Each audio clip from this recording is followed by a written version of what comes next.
Hi, people.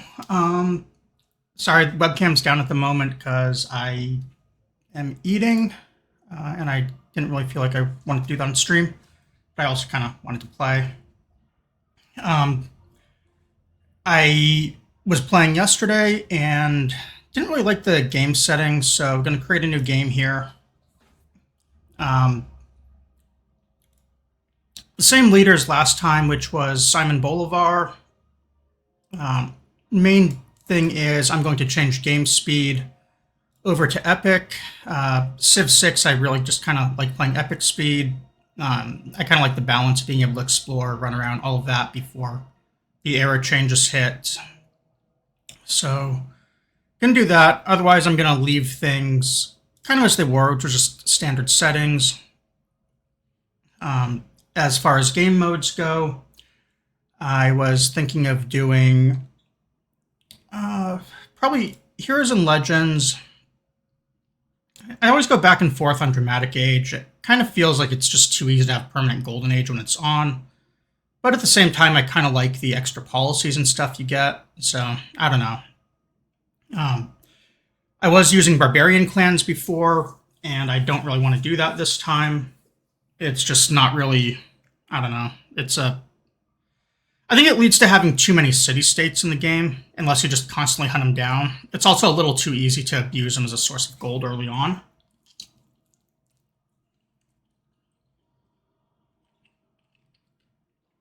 The monopolies and corporations, though, I really like this one.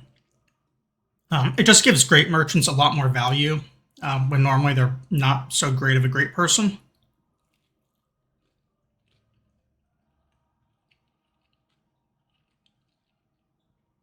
And then Secret Societies mode, I don't know, it's very overpowered, but it's also kind of fun. Puts a little more pressure on using your governor titles. So, I don't know, I can take it or leave it, really.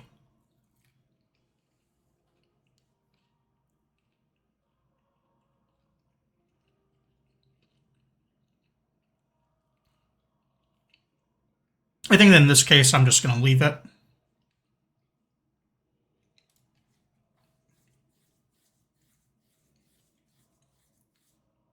I do have a couple of mods running. A couple of things to just help out the UI a little bit. And then another one. Sorry, I dropped something. And then one other mod, which gives your starting settler just a little bit more visibility. That one, I don't know. I usually leave it on just because I play multiplayer sometimes, and a friend of mine that I play with a lot really likes that mod. So just for convenience, I tend to leave it there, although I'm not the biggest fan of it personally. But at the same time, it's just kind of, even though I'm not a fan of it, it's not really awful either. It's kind of nice to just know that you're not really messing up your starting city.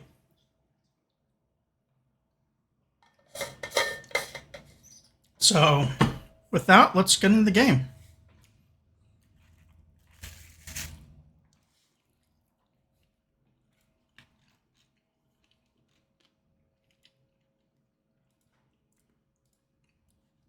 So you can see here, foreign trade just popped off instantly. That's kind of one of the consequences of this expanded city visibility, or on your settler visibility, because you oftentimes will just see another continent right away. Not every time, but fairly common.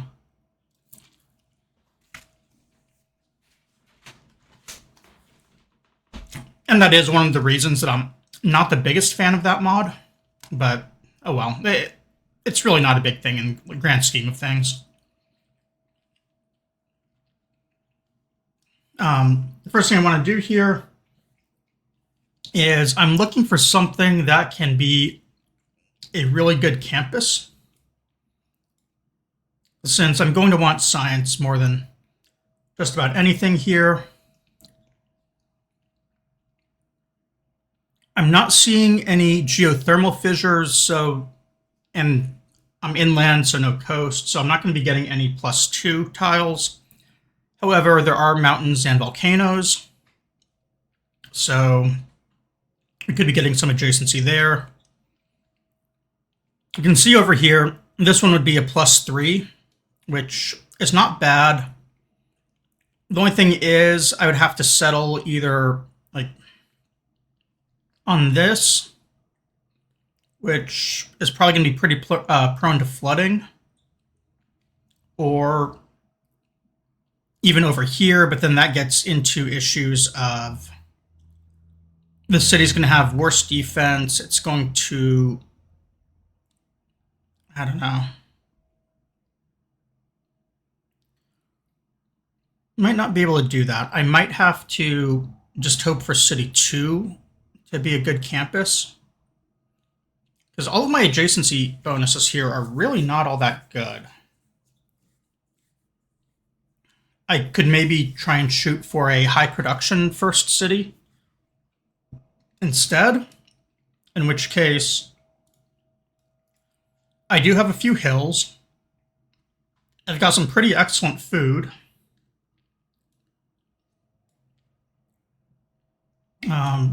We've got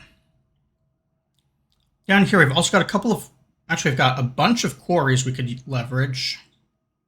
But then over here, there's some amber, which would be both some amenities as well as a little bit of production on those forests. And then up here, we've got, let's see, some deer and a quarry. It's not really great. So maybe the way to start here would be to just look at what my best tiles are. And I mean, out of what I can see right now, a 4 food tile right here is pretty fantastic. This one's a 3, not as fantastic, but still okay. This coffee is pretty nice for the culture.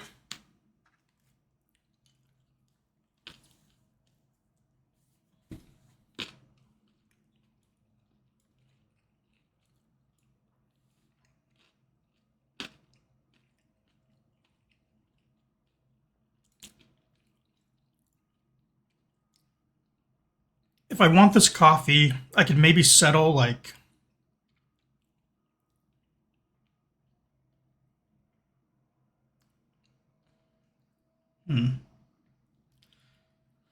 So there's not really a way to settle to get the coffee right away while also being able to keep these mountain adjacencies available.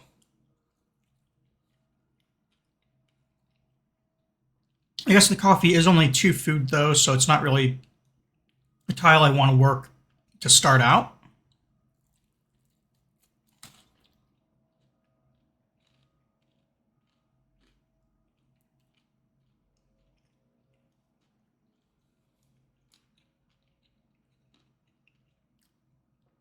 So I think what I'm going to do is I just need to settle for food first.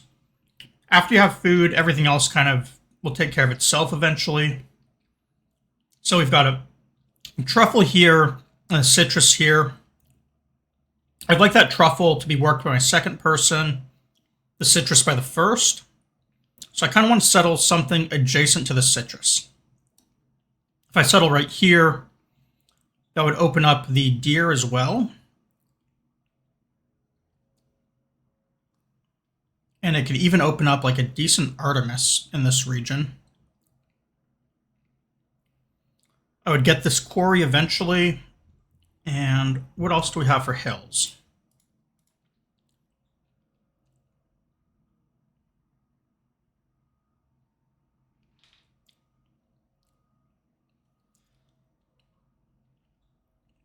Looks like there'd be 4 hills available. So I could have some decent mines running. So I think that's what we're going to do is we're going to settle right here probably. Or maybe right here.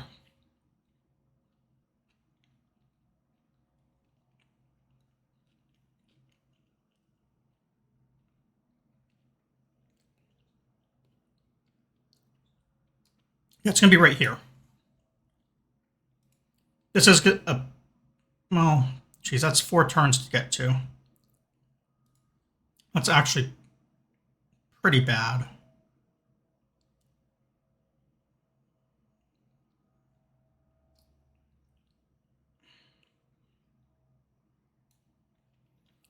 might settle right here instead. Or how bad would it be if I just settle right here? That way I'm only down one turn. I can still make my way to this citrus. I'll have a little bit of a slower food start because I'm only going to have this coffee to work.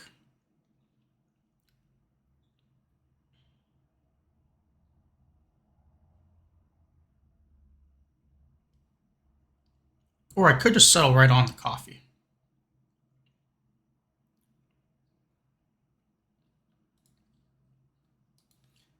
Yeah, I think I need to have a city down on this next turn, no matter what I do.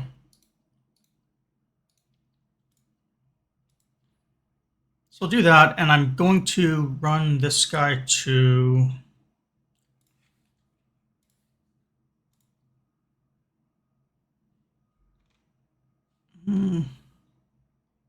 City's going to be down here, so let's get this furthest one to start.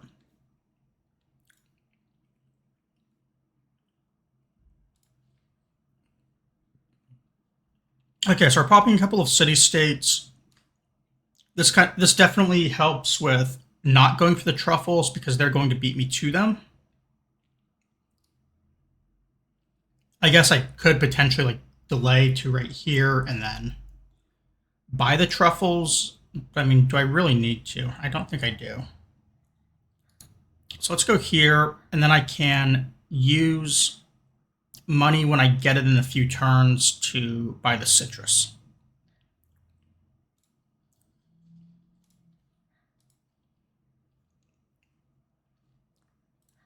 The very first thing I'm going to need to do is I have irrigation resources all over the place. So I'm really incentivized to go for that. I do want archery, but it's probably going to be a little bit before I have slingers and can get the boost. So if I go pottery and then I probably go builder and get a boost for farming a resource like the maize, I suppose. That can work.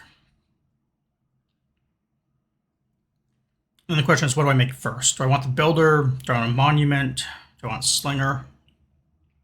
There's value to all of them. Let's actually work this. That's just as good as a monument. So I then don't need to put the 90 production into it. So I'm not really behind there for 45 turns versus working this. So if I go that route, I think what I probably want to do is make my slinger to start. That way I can defend my city, explore, all of that. Scout, just, I don't know. It feels like they always take too long, unless you really want to focus on leveling recon units up early, which I'm not really a civ that's set up to do.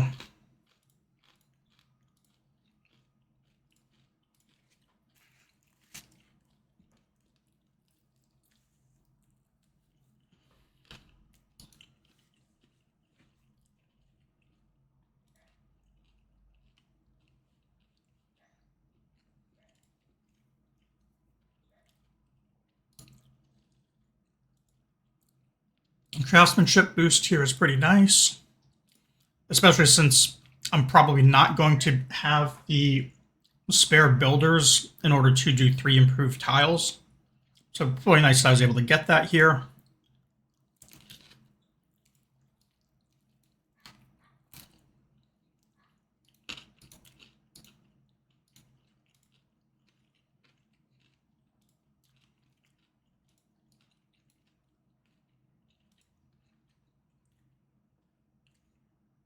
Sorry if I'm a little quieter for a minute. I'm kind of scarfing down the rest of my food. That way I can just take the webcam off and put it back on and not like, have a big black screen there.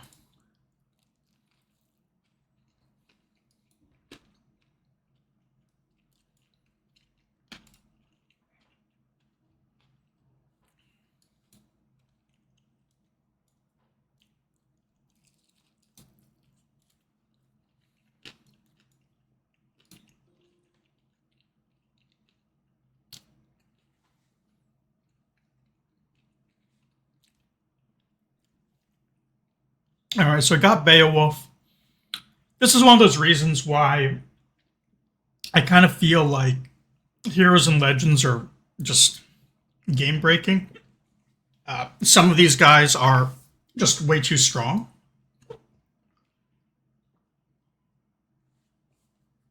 Um, Beowulf, Hercules, hiccups, Anasazi, they are all just incredibly powerful. Beowulf is probably on the weaker end of that since he's just a strong unit and gives you some guaranteed kills against enemies. More than strong enough for my plan because I'm hoping to find another civilization that I can kill in the ancient era here. And if they manage to put a unit in the city to defend, especially a ranged unit, being able to just insta-kill it with Beowulf is really good.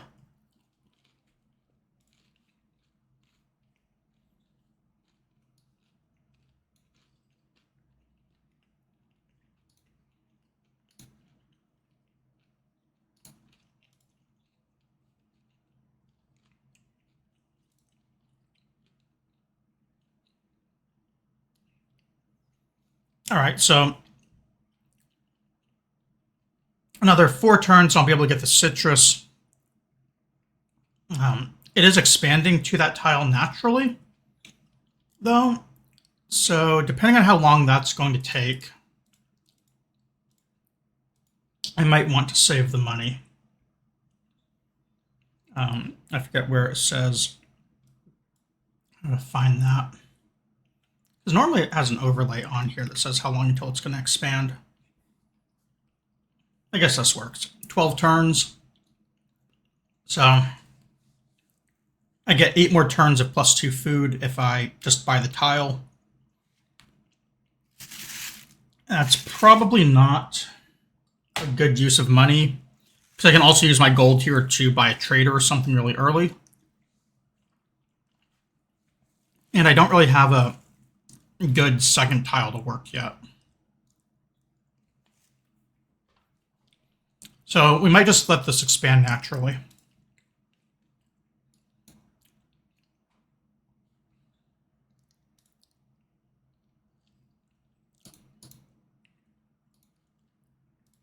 Now let's check out what these guys want for quests. Spearmen and State Workforce.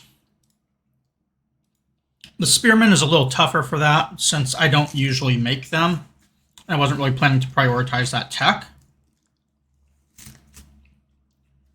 So I might not be getting that one. State Workforce is probably not that difficult, though, since I'm going to want a district.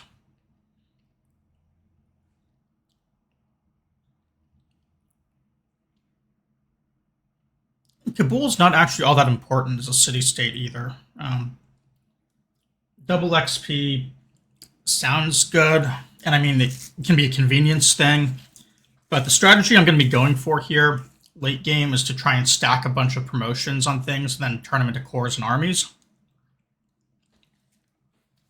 And when you do that, there's not actually a whole lot of XP that you need, because you can use one of this guy's abilities, Embracer, to get a free promotion. And if you do that, and then you kind of do like cores plus armies, you can stack them up so that you get half the promotion tree filled out before the units even do anything. So that one's not very good. The Colossal Head looks like, I don't know if I've ever actually built these. It looks like they're 2 faith and then a weak adjacency on rainforest or woods.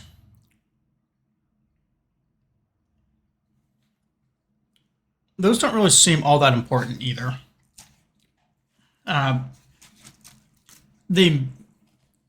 Those 2 might actually be worth just killing for the city locations later. For now, I like having them for these bonuses. But I think that later on that's not going to be so important.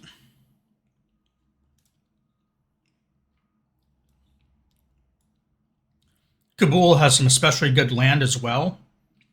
We can see here that they've got a mountain and a geothermal. So right here is at minimum a +3 campus. And basically at this point I'm weighing that +3 campus against the +1 bonus of the envoy. And I think that Kabul is not going to be long for this world because the campus is worth just so much more.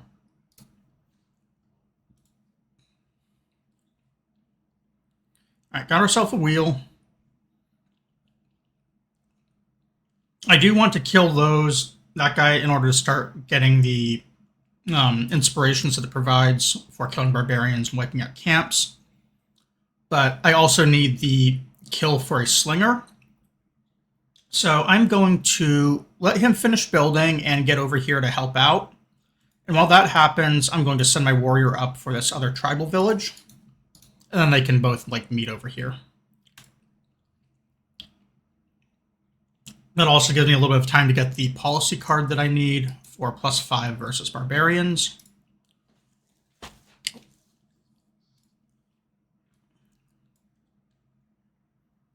And then question is, do I want to go God King or Urban Planning?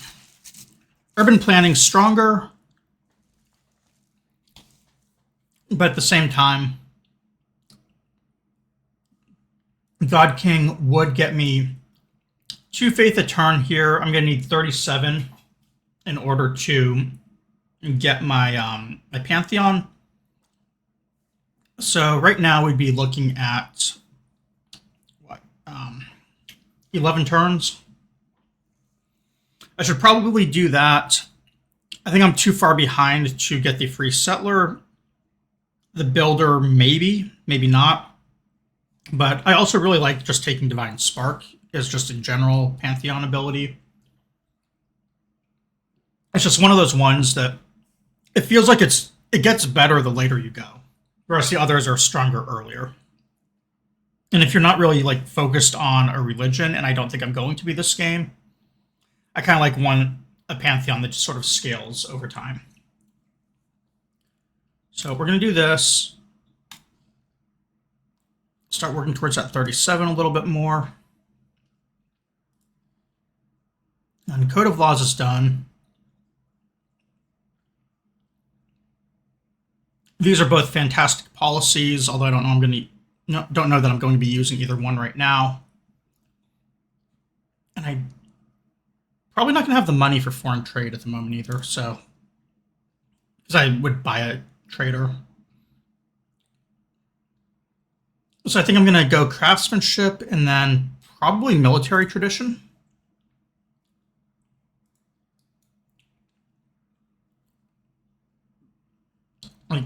Right now, best case scenario with the trader is I get a trade route going to Leventa or Kabul and gain 1 gold a turn. Most likely, it's not enough to pay for a unit to actually guard the trade route.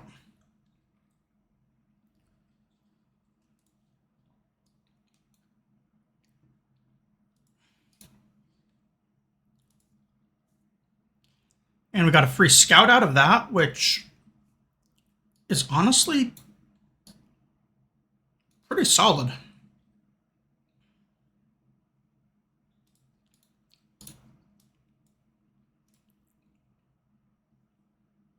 We got our slinger. I kind of want 2 or 3 ranged units to attack cities. 2 is probably fine to start, but I don't really want to be paying to upgrade slingers to archers, and I don't really have a whole lot of gold, so the second slinger is going to wait until I can actually make an archer, which means that what I'm going to be wanting here is probably either this builder or a second warrior. And the reason I would want warriors is you can use them to surround cities to prevent them from healing by getting them under siege. You can also use them to help leverage zones of control to protect your ranged units. And having a second warrior would really help with that. So we're going to go for that guy. And then start moving the rest of this over to the camp.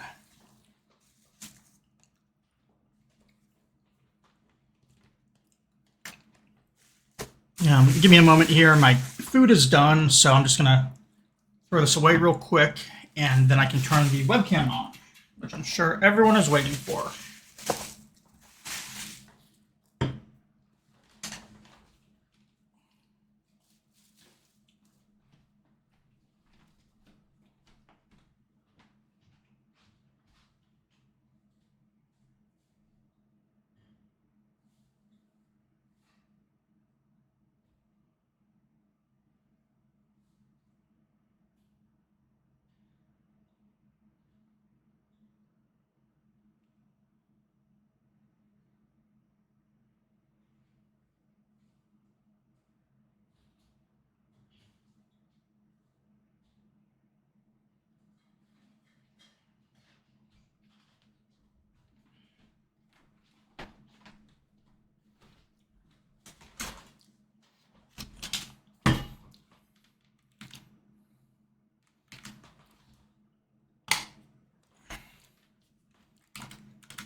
Lights on as well.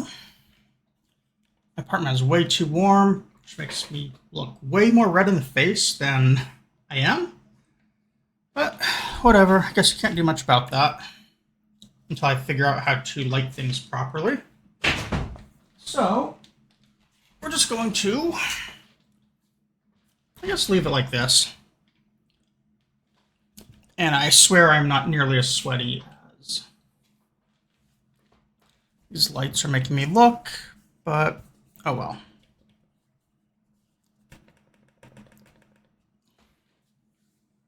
Okay, that might be okay. Apologies again for the webcam. I meant to eat and then get on stream, and then my landlord and one of my neighbors both cornered me as I was coming home with food, and I got stuck talking to them for about 20 minutes, and yeah, that went my food time. So yeah.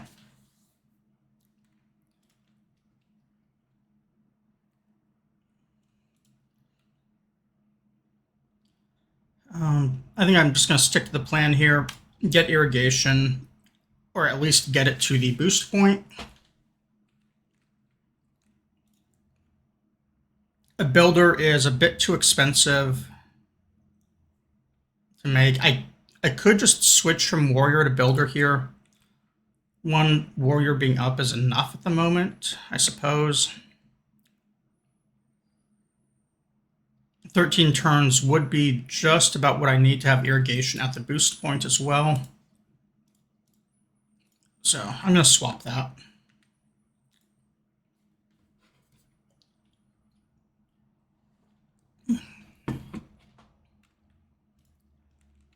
And we're just going to move on this barbarian camp.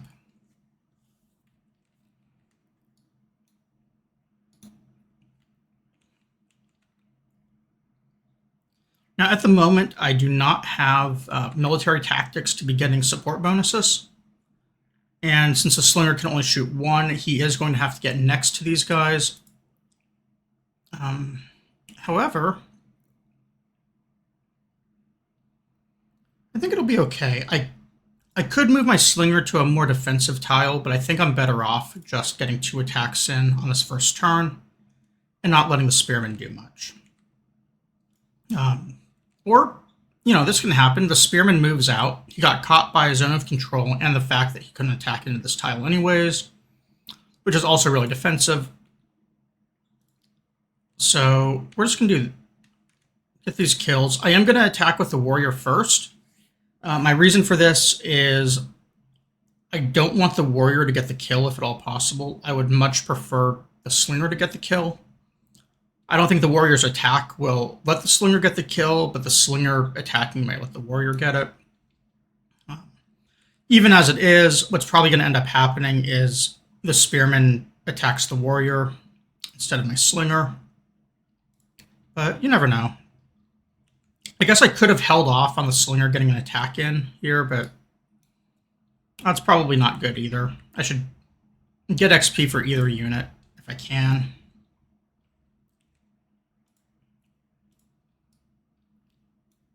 This is a pretty good outcome. My slinger can get an attack. He might get the kill. If he does get the kill, the warrior can just march in and clear the camp. But he did not get the kill, so I'm just going to heal, I think.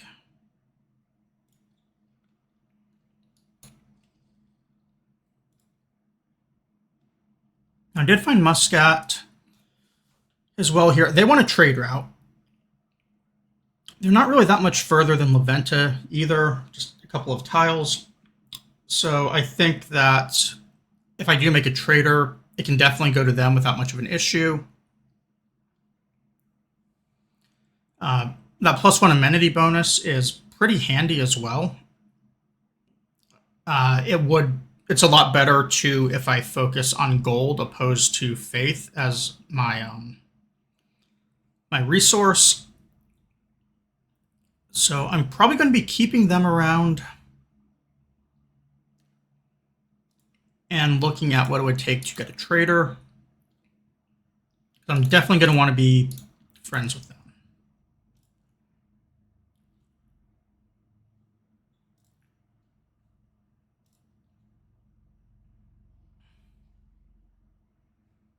Okay, the barbarians made themselves another scout. That doesn't really matter. Kabul, I would like to get scouted out as well, but my scout's up here. So we're probably going to send these guys down around the western side of Kabul. We got our archery boost. This thing's at 9 turns for the builder. I think we can do better than that. Let's turn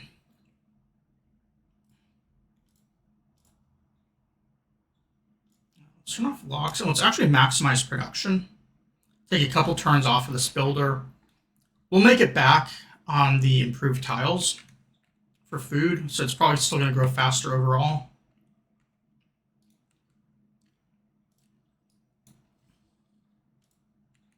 And we got that gold, so we can now afford a trader. That'd be a lot of turns to switch just to get it. Probably should have gone foreign trade before. Oh well. And then we're just going to leave it like this and then maybe emphasize culture or something to work the coffee and speed up getting, what's it called?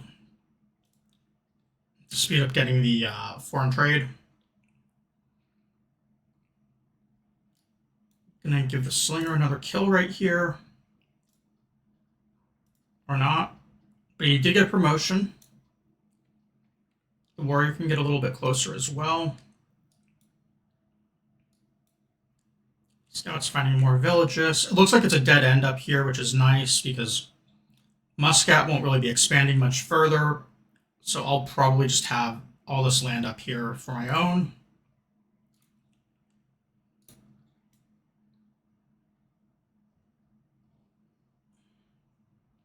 This guy's just going to chill and heal. Actually, no, he's not. I can get him a promotion heal with some help from the slinger. And one of the nice things about my civilization here is that I can move after promoting, or attack after promoting for that matter. So we're just going to promote and then move up a little bit. Can't cross the river, unfortunately. However, I apparently just got another scout, so yeah. That's nice. Oh, and we find a natural wonder, which is also going to be a lot of XP for that scout.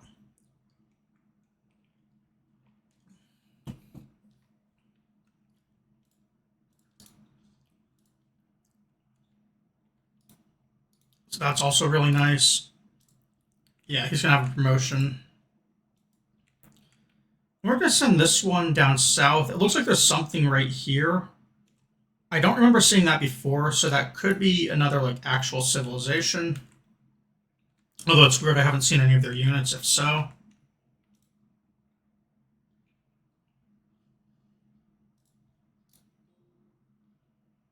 Hippolyta,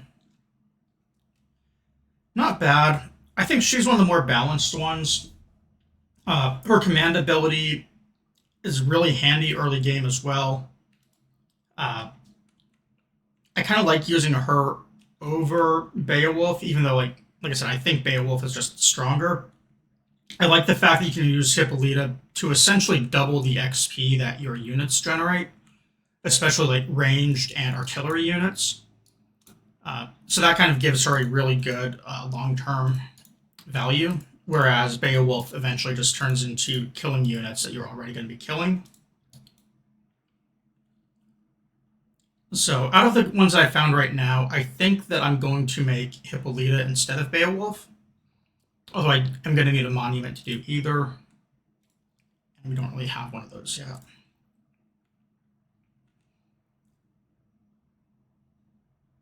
Now for this kind of sucks that it's going to feel like I'm wasting a builder charge. The other day I did one of these and I actually lost the farm entirely to a flood, which I thought they would just get ruined, but it actually fully destroyed it. I'm hoping that isn't like a thing that just happens now, because this should give me the boost on irrigation.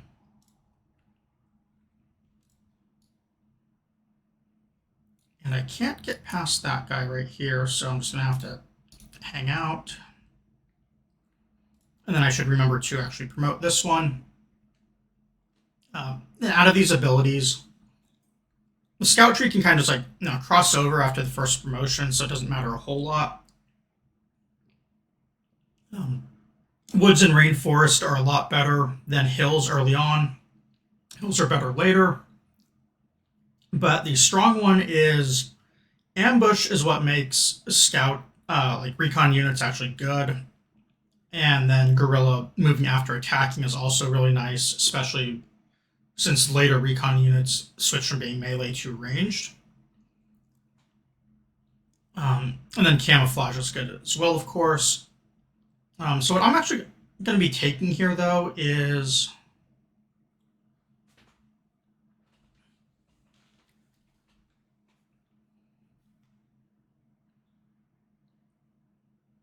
I think I'm going to take the, well, let's see what's nearby.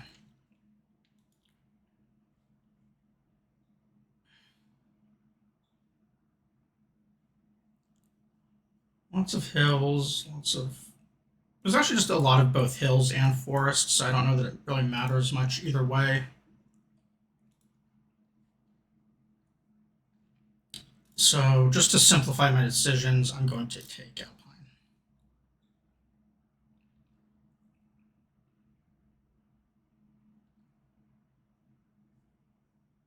I'm probably going to want a city up here later on as well. We did see some reefs over here, which is also fantastic for more campuses. And then no reefs over here yet, but this is still going to be a great area for a theater. And there are some hills, so I mean, we might be able to do like a holy site over here and theater adjacency as well. And then we could get like some hills to actually build these things. But the crowds are not good seafood. The fish is up here. There is some citrus and cattle. The cattle's set up that we could probably do the that weird banking wonder over here. I forget the name of it.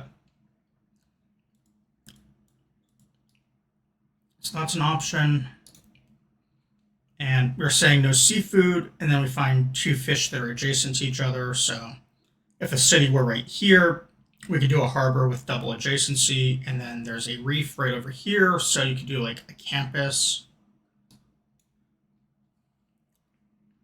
And then you could also like probably put like a commercial hub right here.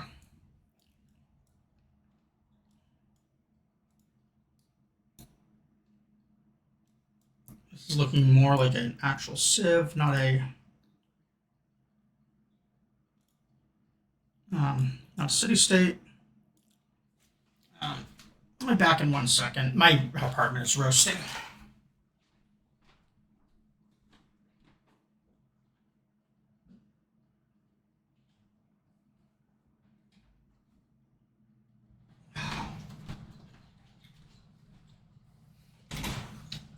All right. So yeah, this is like one of those weird times of the year where every couple hours things are always either too hot or too cold, which makes it really odd to try and keep my apartment in a constant temperature.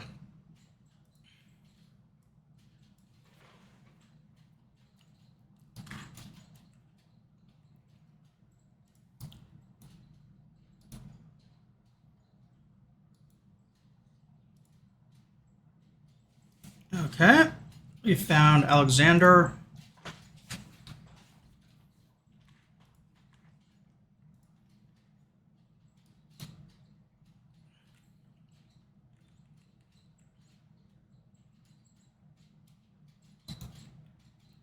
So now that we have a target, let's check out what else he has, then figure out what I'm going to take from him.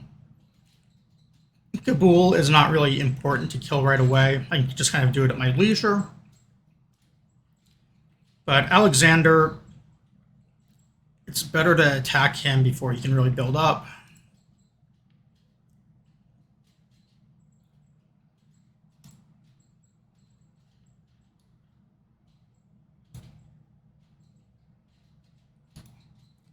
This might be a little rough having to do this with slingers as well, but I've got a little bit of time. I've also got the money for upgrades.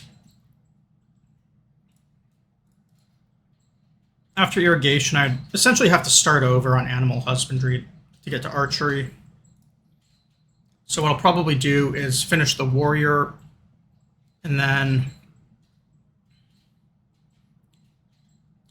maybe go like monument into Hippolyta and just use that to augment a single slinger.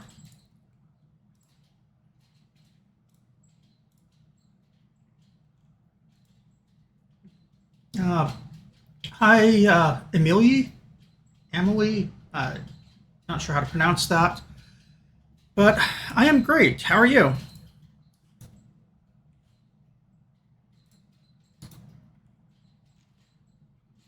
I'm just playing some Civ 6. I've played this game a little bit here and there. I've got, I don't know, a couple hundred hours into it. Haven't played it for a few months, though, and I thought, let's play it.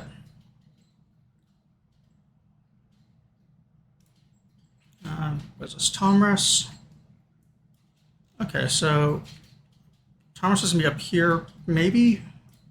This looks like a dead end, so... Oh, no, I guess not. So she's kind of far away from me, probably not at risk of being attacked by her anytime soon. So I'm just going to keep looking around and figure out what Alexander has for land so I can start taking it.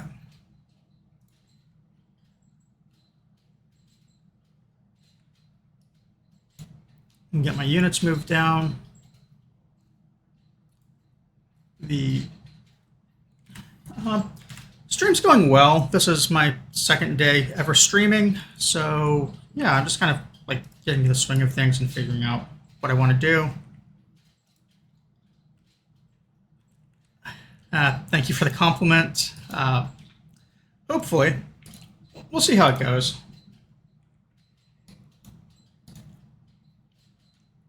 Okay, so it looks like this is the only... I'm East Coast, U.S. I have 2 builders now as well. So I think what I'm going to just kind of leave them sitting out there.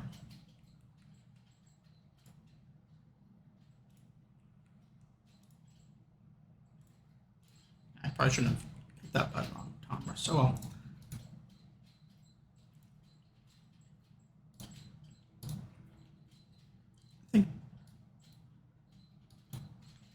Okay, so Thomas looks like only one city as well, and pretty far away.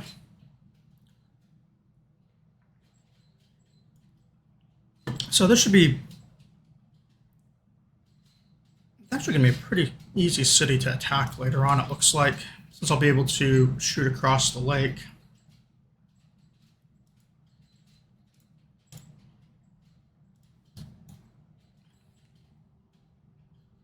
Okay, yeah, Alexander only has the one city, so I should be able to do this with hopefully the one slinger and 2 warriors. Still kind of wish I had an archer, though.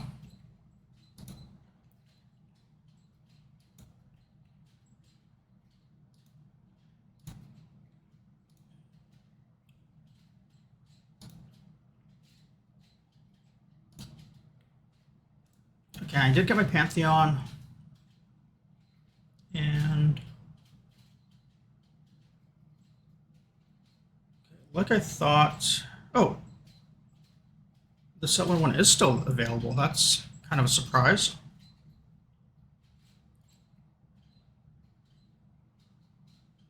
I think I'm just going to take that then. I was kind of counting on Divine Spark, but since this is available and I somehow got it, might as well.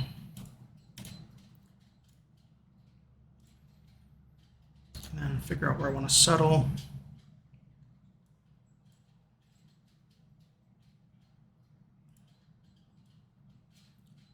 I'll continue with getting good campuses. I probably want something around the reef. That'll also give me like a nice barbarian clear area to do trade routes to all these cities.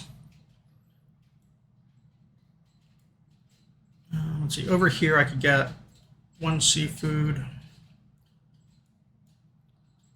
Seafood, which I could get a harbor adjacency in a couple of different spots here.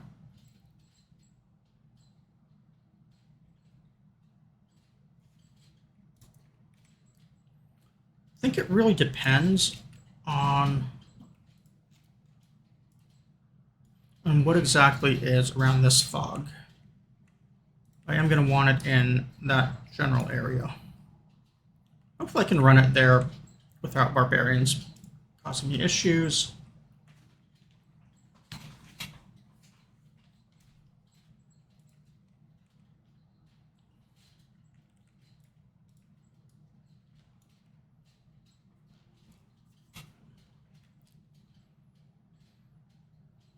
The slinger, I have to fight the spearmen, which I honestly don't really want to do. I can just move here and he won't be able to attack me. I can also, looks like I'm going to be able to beat this warrior to the tribal village as well.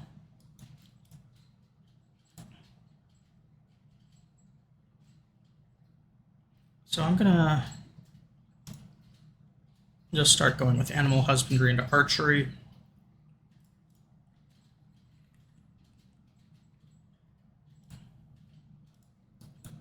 And continue moving my settler. I kind of want to move along terrain that's going to take more movement. That way, if I do run into a barbarian, I might not be taken right away. And I have the potential to outrun them, given the way that my civ works.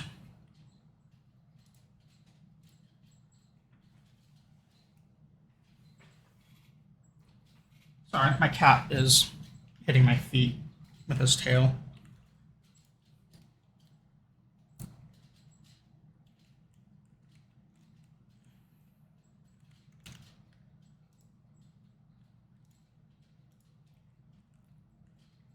So I think, okay, next turn.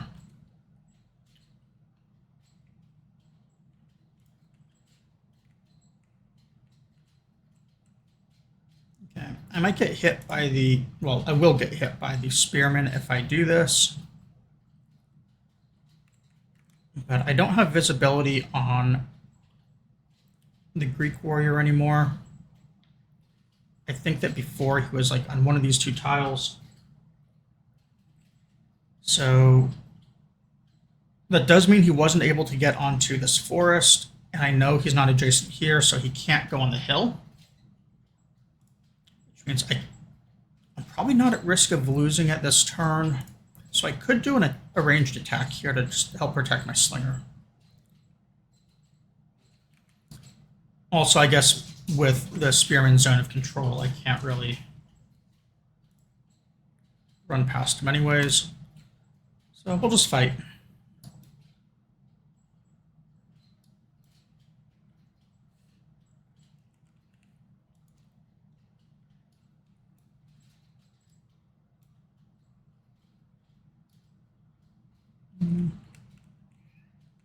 I may have just made a mistake with this scout, because he can get attacked by both of these other scouts.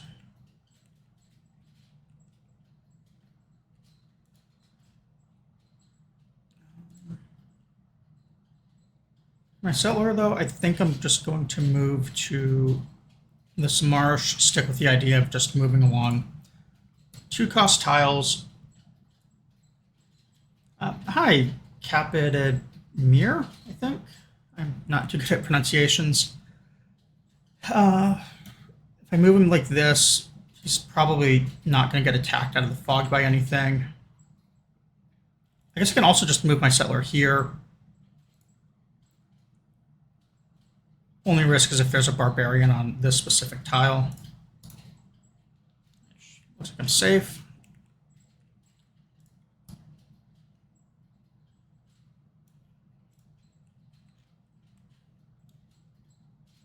How are you?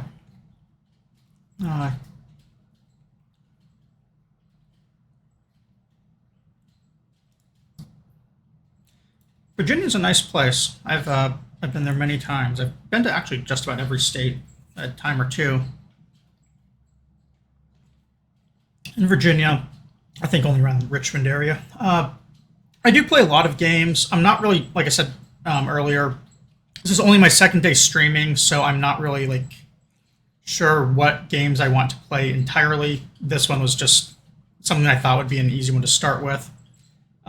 In general, I like playing a lot of different games. I play Civilization 4, I play Battletech, I play Europa Universalis and Stellaris. Non-strategy games, I play Elden Ring is a big favorite of mine. I've beaten it a lot of times, a lot of randomizers, challenges, all that. Also like retro games, like speedrunning old NES console games and stuff, like Mega Man. I've been wanting to learn Ninja Gaiden eventually. And also doing things like getting into like Big 20s and all those, if you know what they are. So I play a pretty big variety of games. It's just kind of a matter of which ones I think I want to play on stream. Scouts? Take settlers. Oh, I might be having to rescue my settler here in a minute.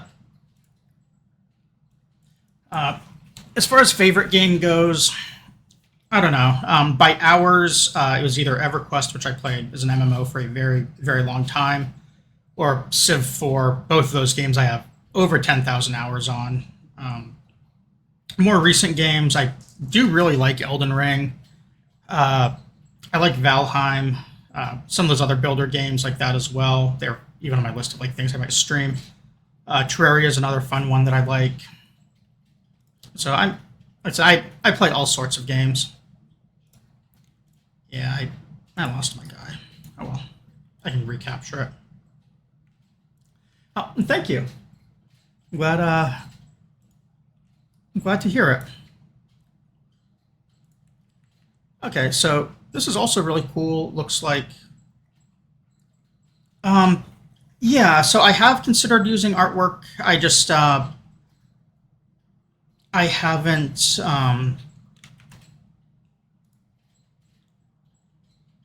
Oh. Um,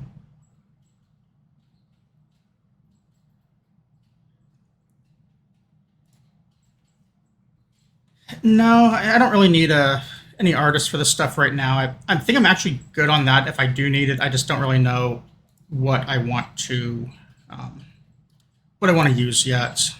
I'll pick something eventually. Just kind of honestly still feeling out the stream and like what I want the look and feel to even be like in the first place. I think a lot of that sort of depends on what games I eventually stream long term. I prefer to not guess I have to allow these. I prefer to not drop my Discord name just yet because I kind of want to make one separate, like, just make an actual Discord channel for and all that stuff eventually. So I am going to pass on that option. If you want to talk to me, though, I probably have DMs on Twitch.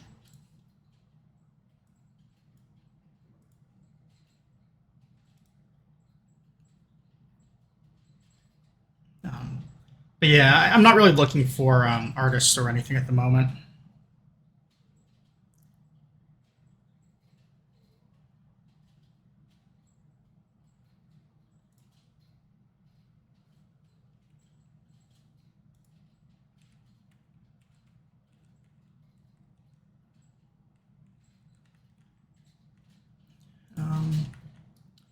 This guy needs to go chase down that settler that I lost.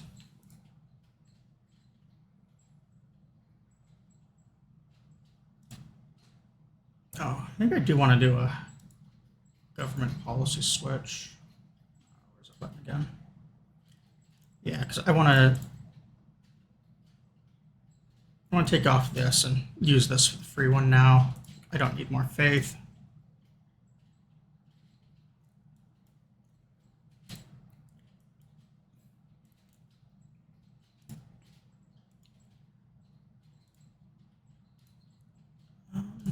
Kill this guy. Take that camp. Got a pretty good amount of gold here. I could just buy the second slinger at this point if I want. I don't know, maybe I don't want to do that. Kind of want to save the money for a trader once I have that up. Or actually, maybe I should just buy a monument so I can get Hippolyta. That'd be really good for attacking Greece.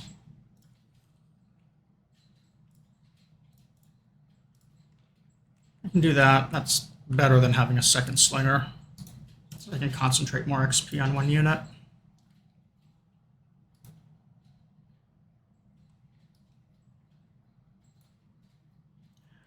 It's weird. I might actually have to use these scouts on attack against them.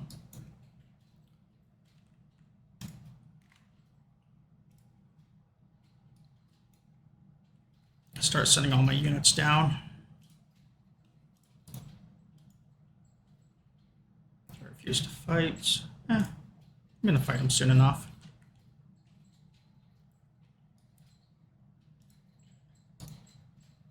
Or just hang out like right here and heal. It looks like he's about to have a second city up as well. Probably fine with him putting it down. I didn't really pay attention to this guy as another city-state.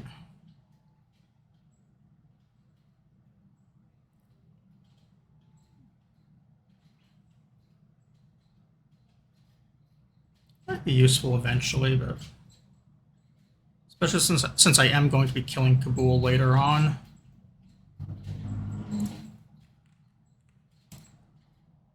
Let's do that and then start. Let's just run my warrior down.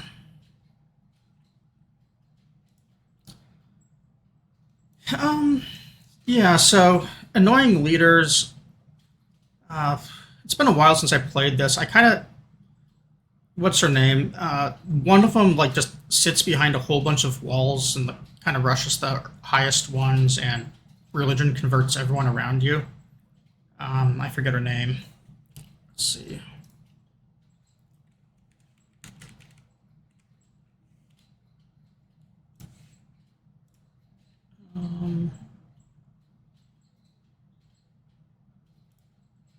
Is it Dito? No.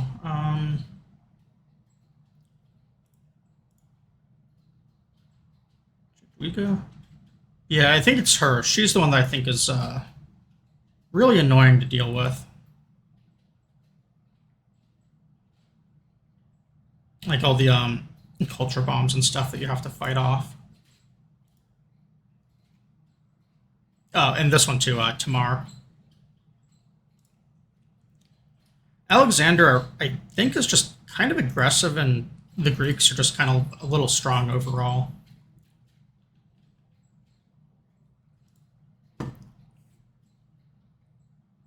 Well, Scout's in trouble.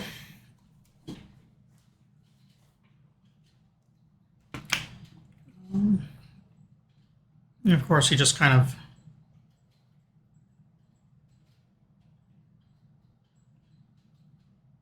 I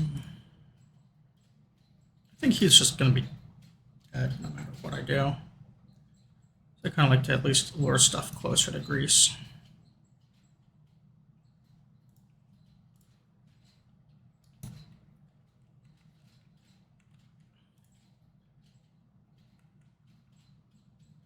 This guy heal.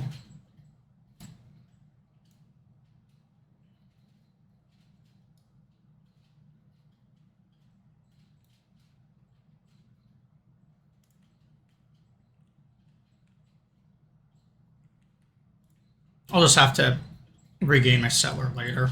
He's... Oh, that's too bad. I hope you have a good rest of your day, though. I'm just gonna... My settler who's out here somewhere, I don't think anyone else is going to capture it, so I'll just get him whenever.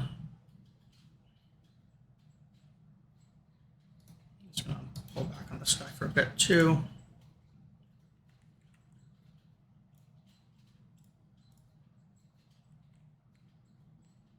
That second city.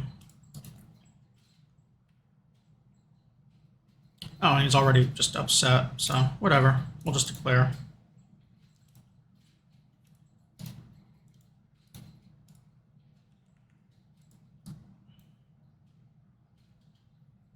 There should be a warrior probably in here. Just gonna let his builder go. Much rather have visibility right here so that if he does actually move his units, I'll see him and maybe be able to attack him in the field. The scout I don't really want to fight either if I can avoid it.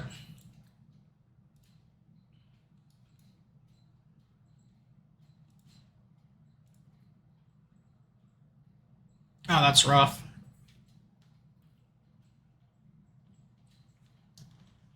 Should always make sure to get yourself enough sleep. If you're 10, I guess you're in, what is it?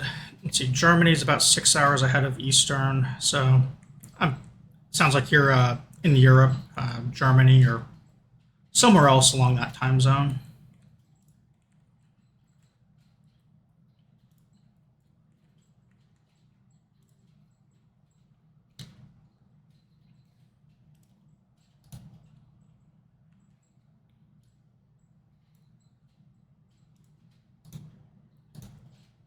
Yeah.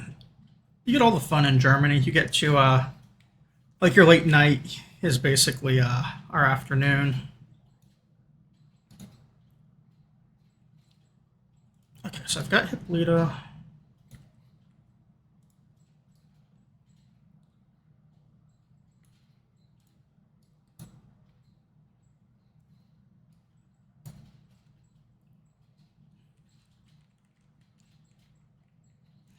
I have been to Germany, but it was just a very brief thing last year, actually. But I was only there for a couple hours, so I don't know if that really counts.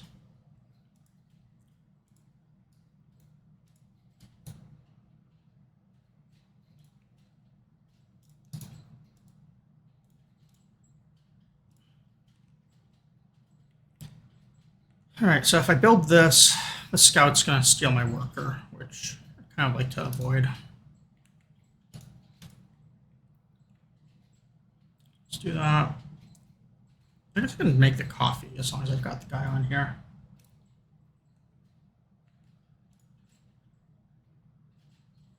This guy's almost healed. And their capital's a lot weaker than their secondary city. So that's good news for me. Let's move him here.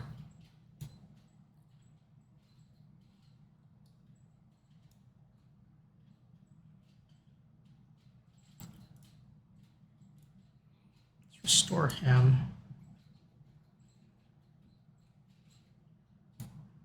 Just so we can cross the river. Right there.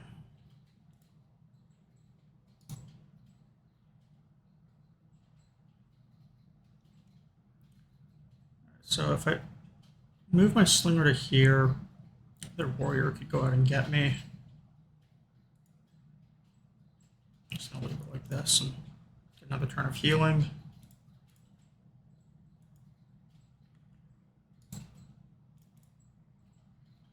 Not really sure what I want to do for a victory yet, given that I am going to be rushing, well, kind of rushing, I guess, Greece. And I'm going to be taking out Kabul. Thomas is kind of a warmonger. Like, I'm gonna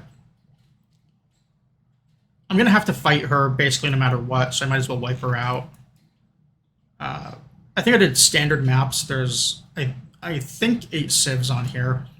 This is already a quarter of them, plus me, so domination is probably pretty likely. It's possible if there's like a bunch of islands and invading them gets difficult that either like a culture or science win is going to make more sense. But right now it's definitely looking like domination's the most likely one. It's also kind of like the easiest one, I think, or at least the quickest one, if not easiest.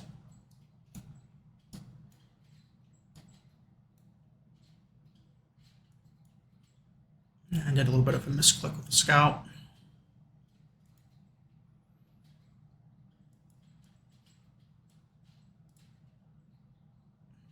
Yeah, I do like domination wins. Let's get this thing working on food. It's just fun to, steamroll everyone, get all the territory, all that stuff. Usually, my one complaint about domination wins is I don't like having to jump all over the map and all that. I think that just having to take capitals does make it a little easier, but I don't know. Sometimes it can be kind of tedious taking out city after city with only like 1 unit per tile. So sometimes it's the map layout determines a lot if I like domination or not.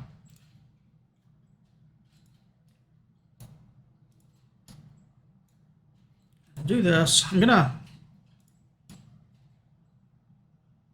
just run this guy over here. I think I still don't have military tactics, so there's no support or tradition.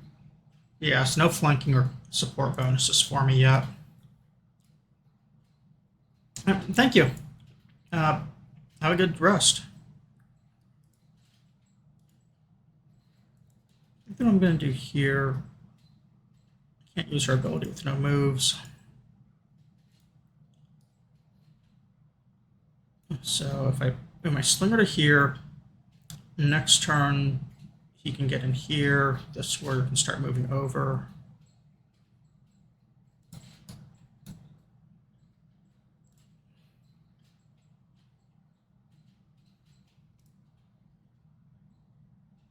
Okay, cool. It looks like they made themselves another scout. That's pretty good because it means weak defense.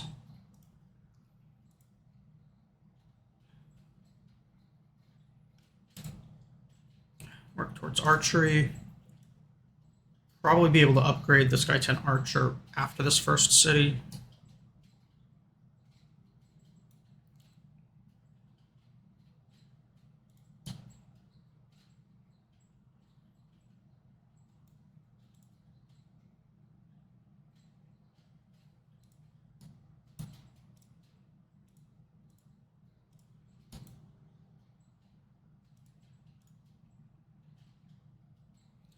So if this guy sits right here, Slinger here, or Hidden Hippolyta right here, I should be able to have the city siege down. Leave this guy right here, though, so I don't take as much damage.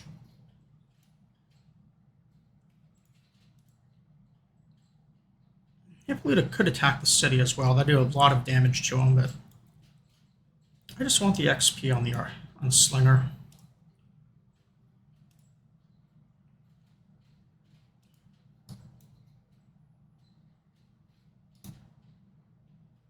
Okay, and we got the information here now for what I want to do for a city. Looks like I get 1 seafood for an adjacency and a harbor, and something for a campus.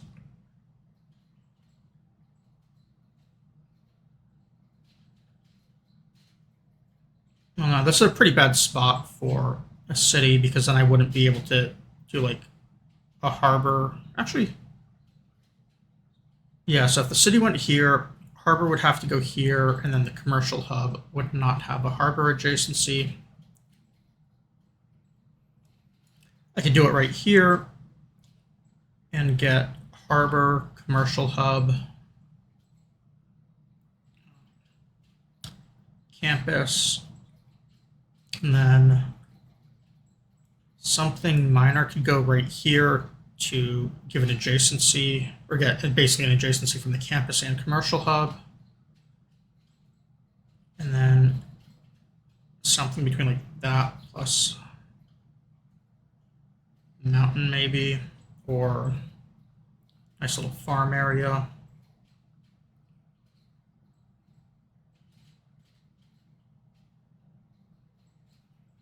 I'd still be able to get a bonus on this. So I think that what I'm going to do, start putting some tax down. I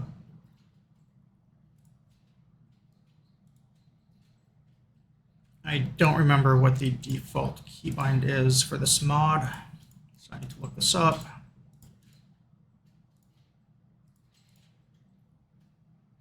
It even has a keybind. I thought it did.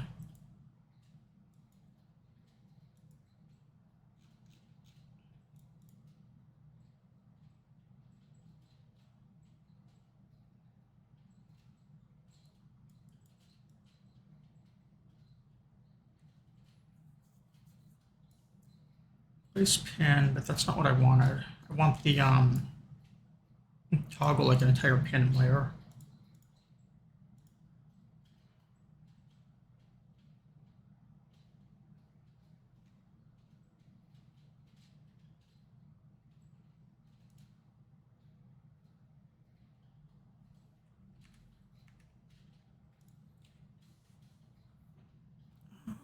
Maybe it's under key bindings.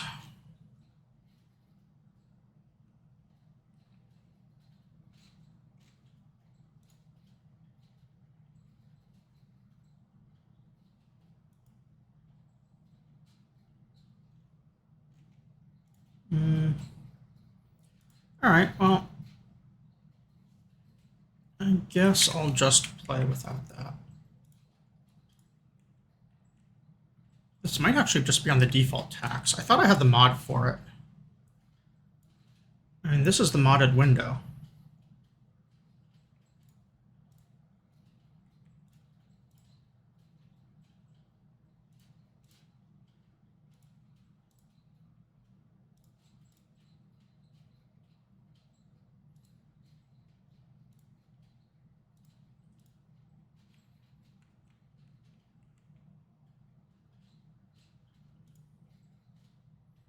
Hopefully, I will be able to conquer Kabul before they build themselves a campus.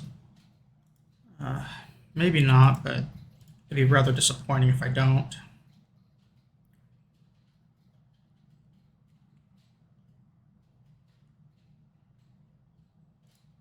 I guess there's also an option if I'm able to burn the city-state. Where they are right now is actually a fantastic spot for a campus, so it'd be a +4.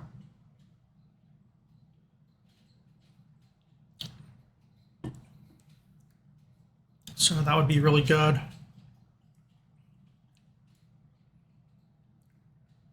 Main city really still doesn't have very much going for it as far as districts go.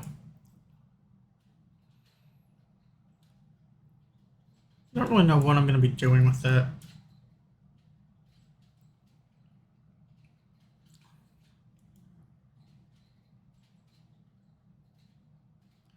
Probably something else up here. Desert could be kind of nice as well.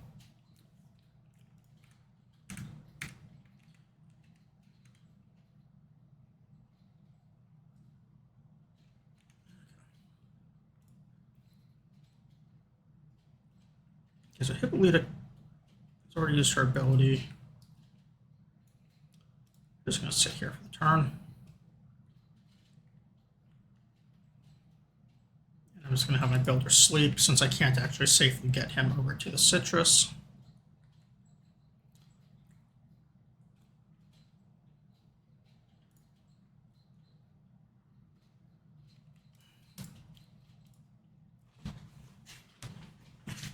Looks like I'm approaching Golden Age as well. So that's always kind of nice. I do prefer doing a Dark Age for the very first era, but that's really hard to set up well because you can't really do any exploration, and it's all just kind of like crap to explore in the second era.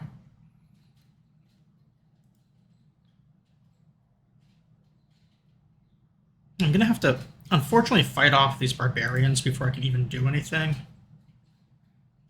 I think pillaging cattle is good for food, but I don't remember.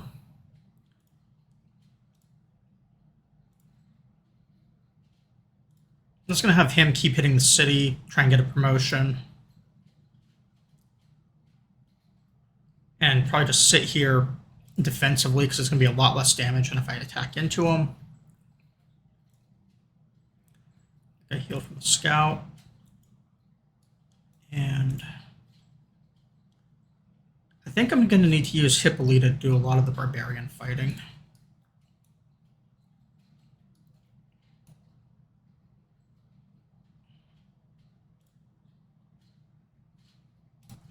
Alternatively, I guess I could just go right for the city.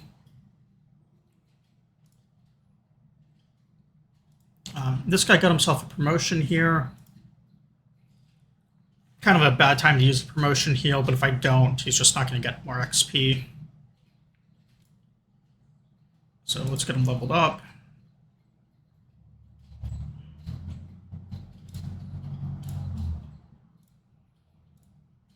Have him attack. Get him a second attack.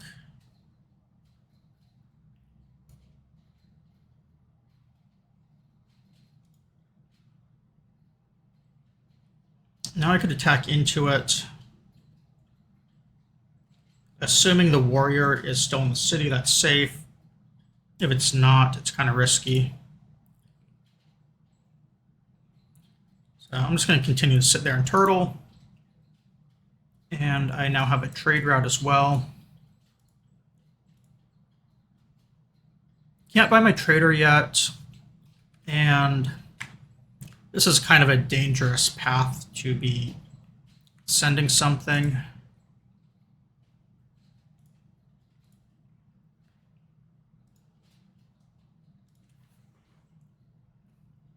So I think I'm just going to go back to military tradition here and get my flanking bonus.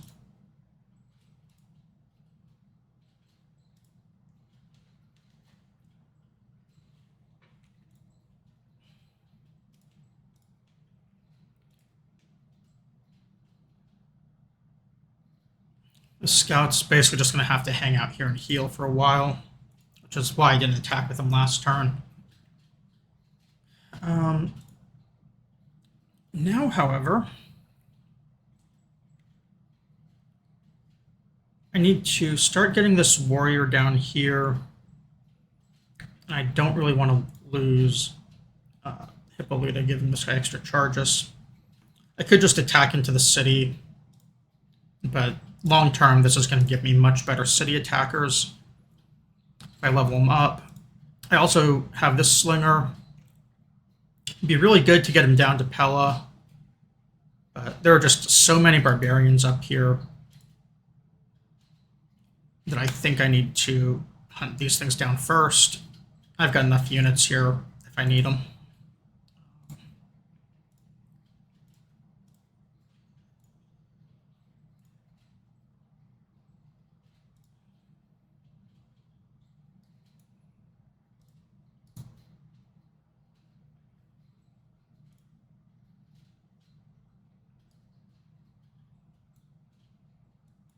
And the goal here with what I'm trying to do is I want to get the city surrounded.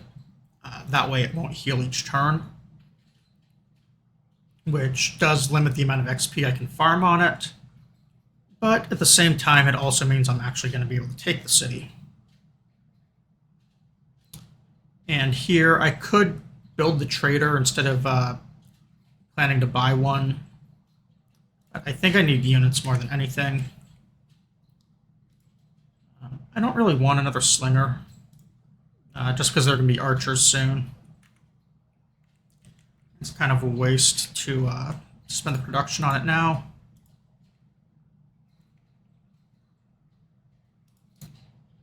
Oh, actually, you know what? I do need to make the trader because I just remembered that I am not going to have the money to buy one if I have slingers to upgrade into archers.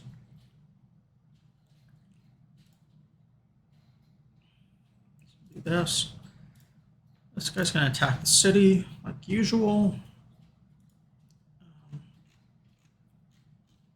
Hippolyta and the warrior are going to switch places. Give this guy a second attack.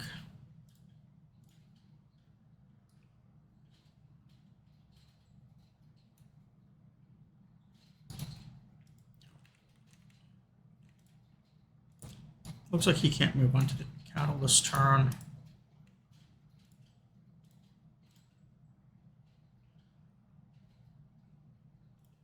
Just gonna hang out right there.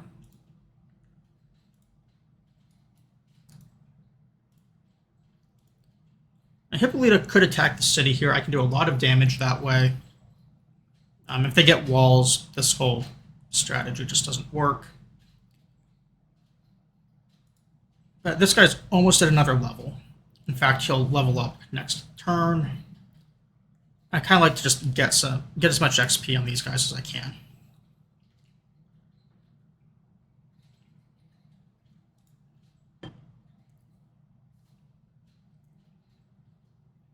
They got themselves a warrior. It's unfortunately on the tile that I was going to be using to heal my pillage. So I can either back out and heal. That way I wouldn't be in enemy borders. I could back out, use Hippolyta to kill the warrior.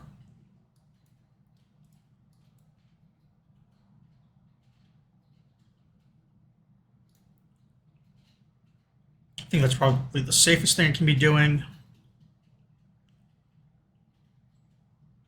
I did sequence that wrong though because I didn't get the attack with this guy.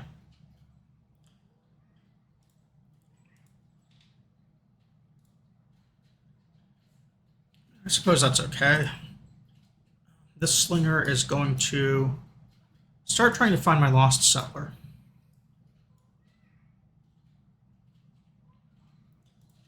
I don't know if my cat's meows are getting picked up on the mic. So,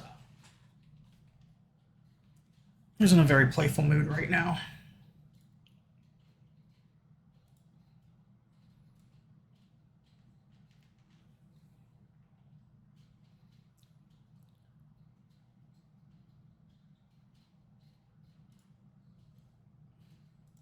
Extra level.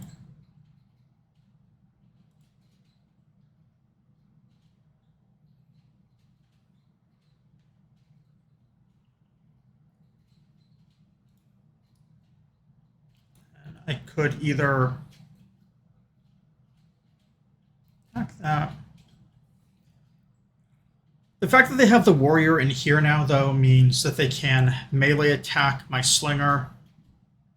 And that's kind of risky, because they could kill him or at least damage him enough that he can't do anything in a couple turns. So I should probably start actually using Hippolyta on the city. It'd be different if they left the warrior out. But now I think I just need to do as much damage here as I can. Their warrior is kind of low on health, though, which is nice.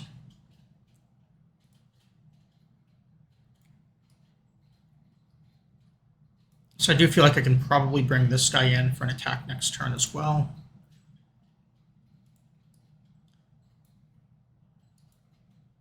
Unfortunately, I'm not going to be getting as much XP out of the city as I wanted, but that's fine.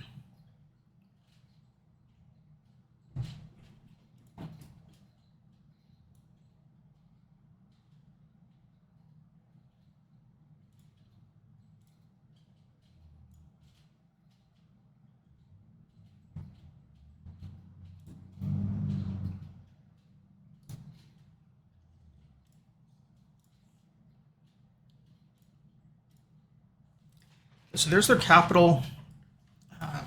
That leaves them with this one city, which we know previously had a warrior in it. It's been at size 1 this whole time, it looks like, and they don't really have a huge production tile that we know of. So they probably still only have the one archer, and then these 2 scouts, which may be able to get away.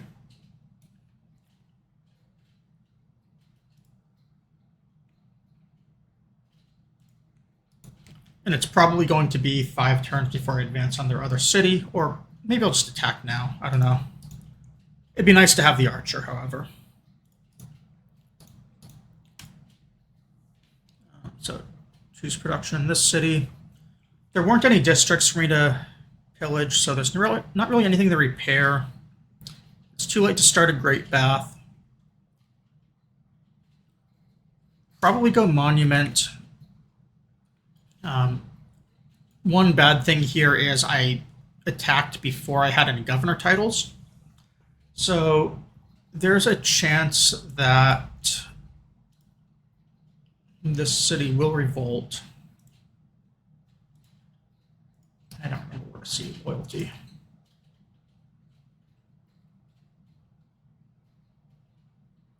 Okay, so loyalty is rising, it looks like, which means I'd be okay. Probably still just want the monument regardless.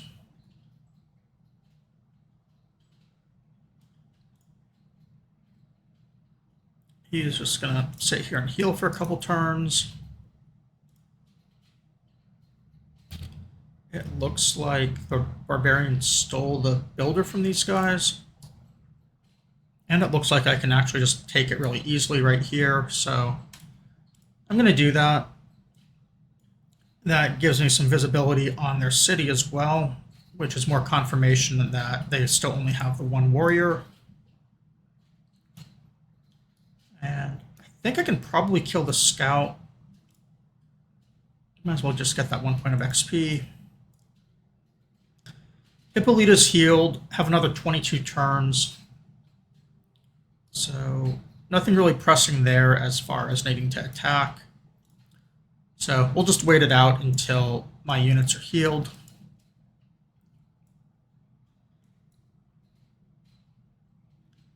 I'm going to send this guy back to become an archer since I get it in 4 turns. That'll also let me guard the citrus for the moment so that I can turn that into something better.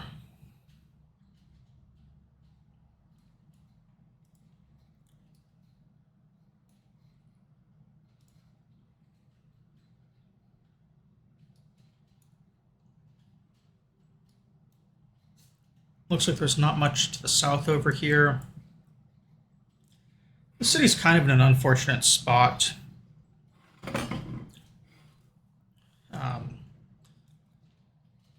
If the city were like right here instead, I could go harbor and commercial hub, which would that'd be some really fantastic adjacency bonuses. I could have like a commercial hub on a river next to a harbor. So that's what, +4, I think. And then I'd have a harbor with 2 of these in cities. So that'd also be +4. That does lead me to think I should burn that city. Normally, I don't really burn cities in this game. I think that's just not worth it in most cases. But here, I mean, since I'm going mostly money for my builder stuff, I kind of just want that really good commercial city.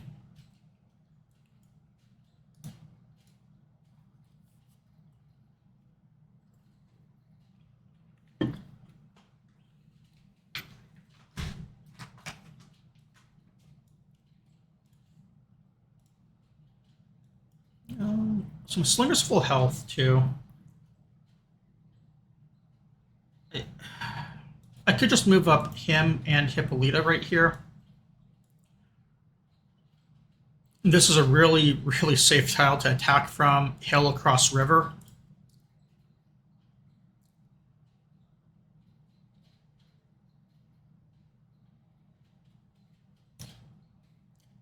So I'm just going to start moving over for that.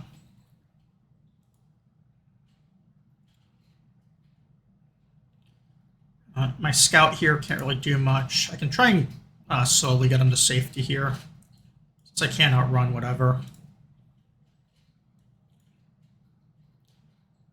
Now I've got 3 improved tiles as well for 4 pop. I don't think I can do much else for tile improvements yet, unless there's something I can buy. I don't really think there is.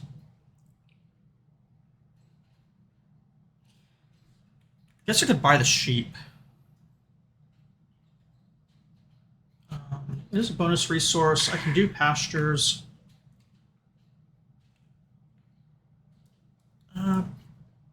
So thanks for the follow. I do not yet have an alert for those things yet, but I appreciate it.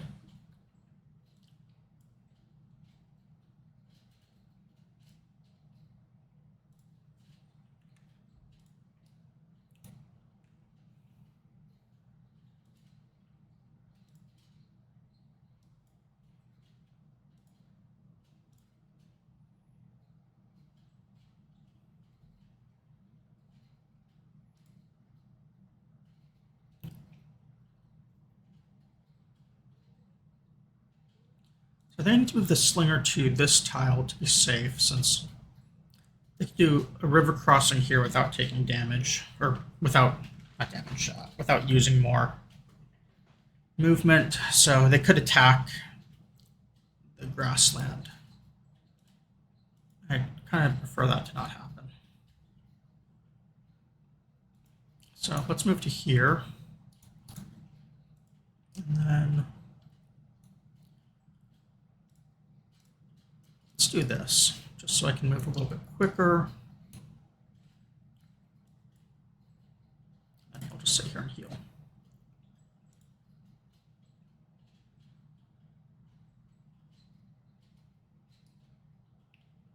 Got away there. I think I kind of just want to sit here and heal, though, because it is a source of XP for the scout, and they don't really get very much.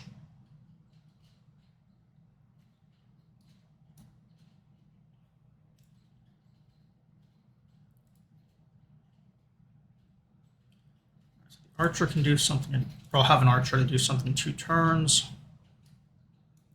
Just return these builders back to doing nothing.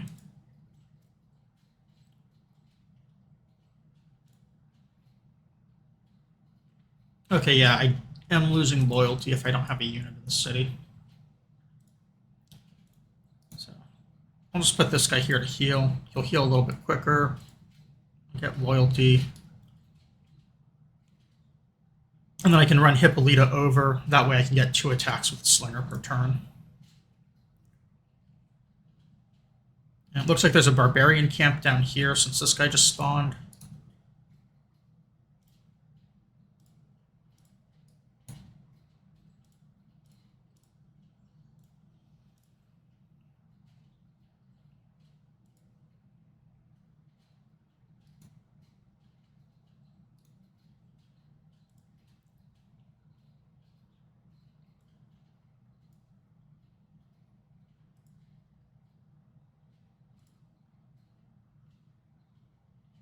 All right, the warrior ran.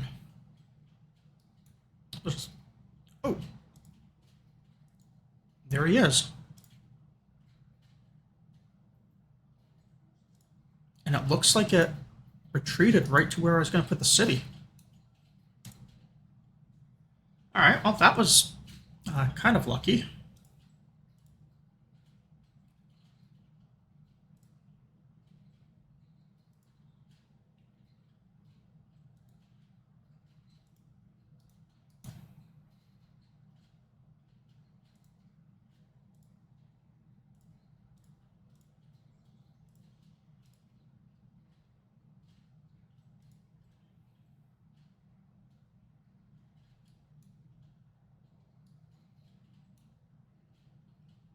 I'm going to have this warrior take out the camp.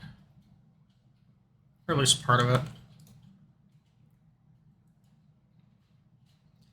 It's 90 per upgrade as well. So let's see, 3 turns. If I remove this guy, 1, then Hippolyta.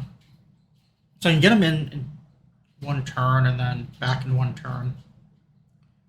So I think once, probably 2 more turns, or when I have 80 gold or something, I can start moving him back for an upgrade. And then I am about to boost sailing. I guess the question is, what district do I want most here? I think I kind of want to go with the harbor. That way I'll have like a harbor over here and like campuses and stuff here. So I can divide them up a little bit.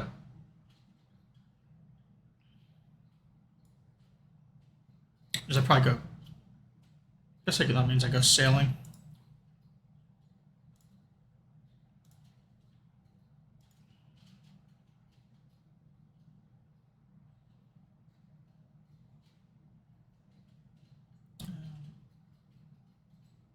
No, I don't have mining for the quarry. So I guess that means I can't mine hills either.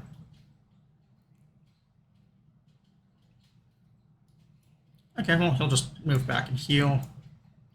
I do see I have a horse over here. That's kind of nice. It's outside my borders, but it is like reasonably attainable.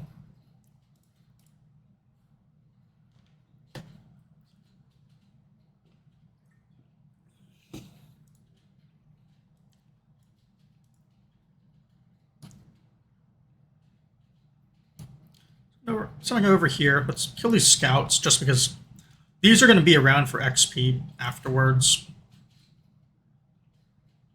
So it's just, like, you know, limit Alexander's units first.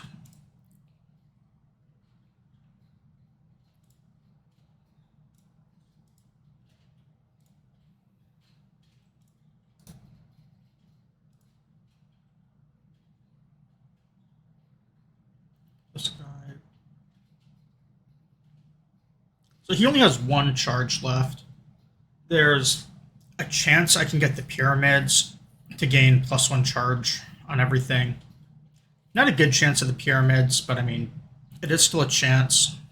So I don't really want to just lose him yet, since if I do get the pyramids, he'll get a bonus charge and not die. Same with this one, he's at 1 charge. Until there's something I really need to improve up here, I don't really feel like I should use them. I do, however, want to get trade routes going. Let's see, Muscat, and I don't think anyone else yet. No, Auckland also wants a trader. Auckland over there is a little bit more difficult, I think, to get a trade route to. I'd be interested in getting a trade route to Muscat first, I think. It's just kind of a matter of how I want to do this. I think that maybe if I run the trade route from Cuenca to Muscat, it should just be like a straight line. And then potentially to Auckland, it might just go down like this and over, so I'd have a nice road between my cities. The other option is I could go Pella to Muscat, I think. But that'd be, well, no, there's a barbarian camp to deal with.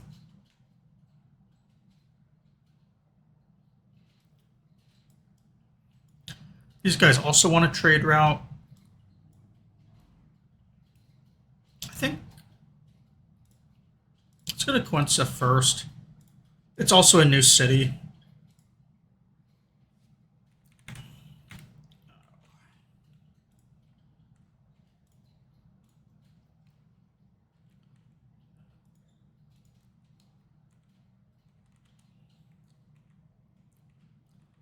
So Alt-T does that. Sorry, I'm just hitting hotkeys here, seeing if anything can hide that map tack layer. Oh, here we go. This was it.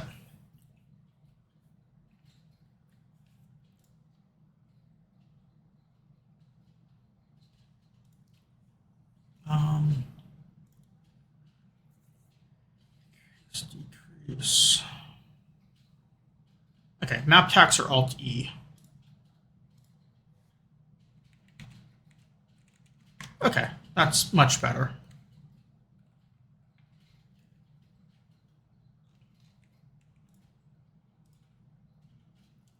So military tradition here. So we've got our flanking and support bonus. Is there anything in the city-states that would...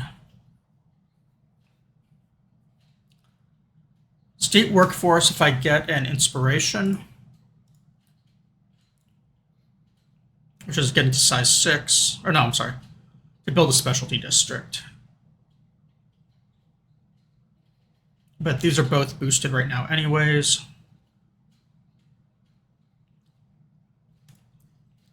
So I think I just want to do state workforce up to the boost point.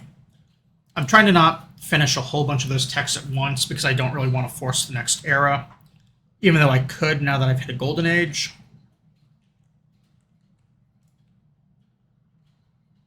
Actually, maybe I should since I hit a golden age. I don't really want to burn more golden age things. The best way to get that is from the government, which I guess still takes us through having to do state workforce and early empire to get to this.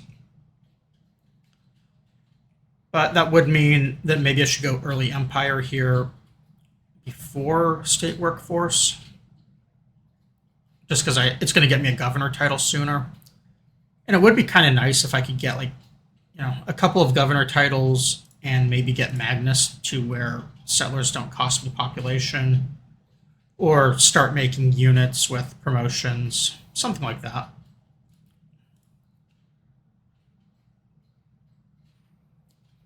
This city does not have a district available yet, so I'm just going to go with the monument.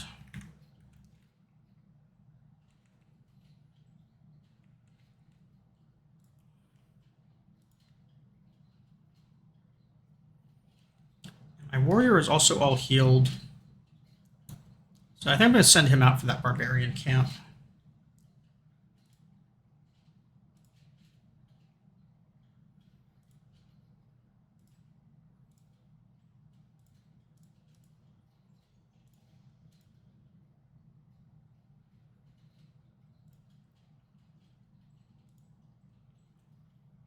I have this archer. I thought there was another... Yeah, so there's another camp right here.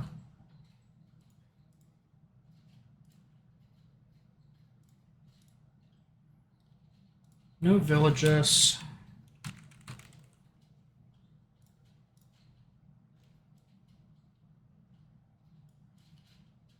Those for outposts. I don't really care about this one.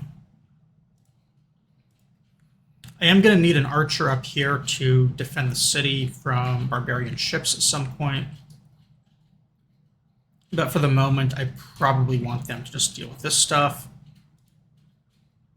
And then... Oh, right. I need to actually keep something over here to prevent revolts.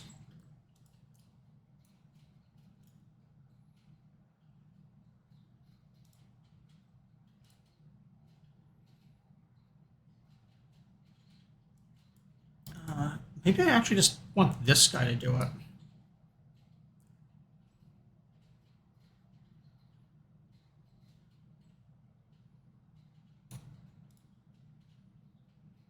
Let's hit 5.3. I've got a couple of turns. I think I like the idea of this guy healing in the city.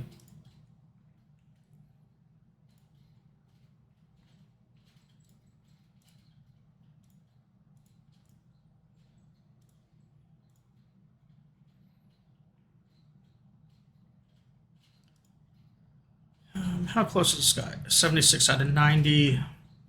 So 14. So 5 more attacks and he'll level. Next turn, I need to run him over to start upgrading. Probably should have done it this turn, actually, now that I look at it.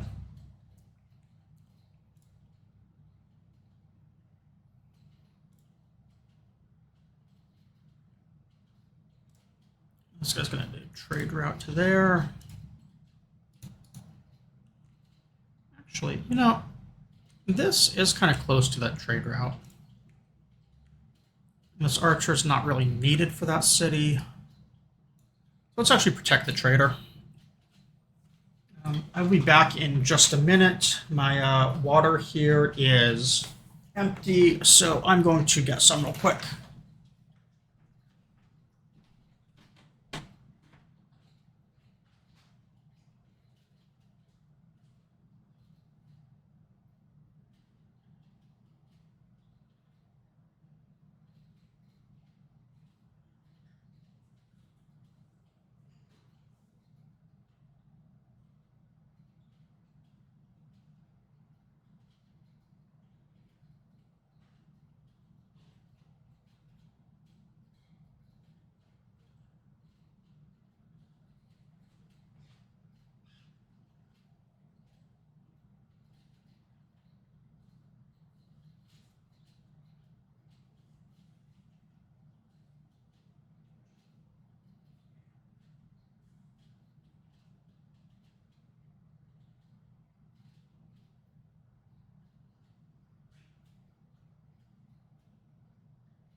All right. Back. I guess one of these days I'm going to need to get a little overlay for the camera when I walk away for a second. But I've got water and my cat has food, so things are good.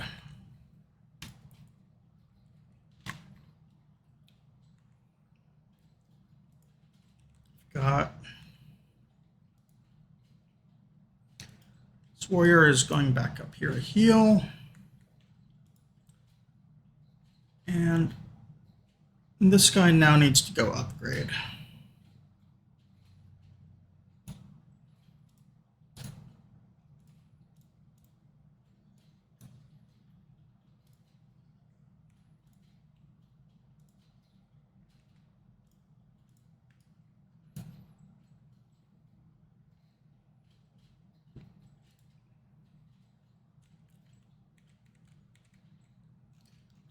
E. My scout has a little pet emote for his wolf here, dog, whatever he has. It's like a dog, not a wolf.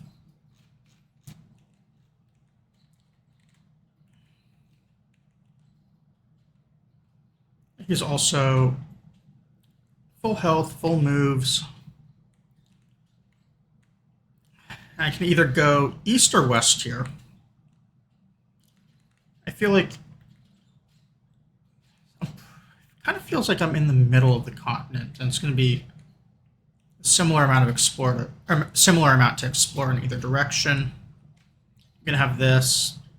I'm probably going to be concentrated more on the western half of this, though. So let's get that scouted out, especially along the coast.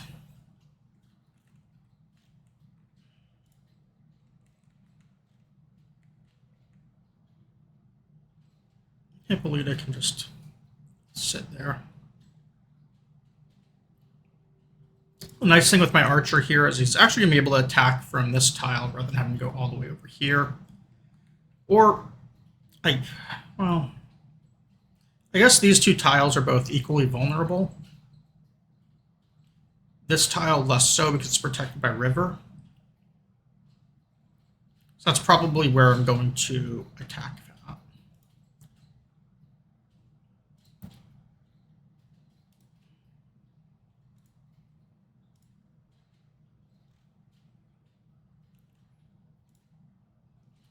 It's just going to sit there and heal.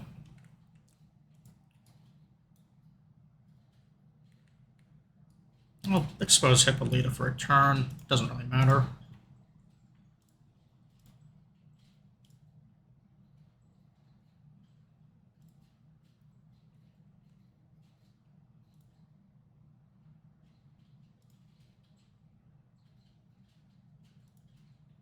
I think I'm 2 promotions away from having double attack, not just 1.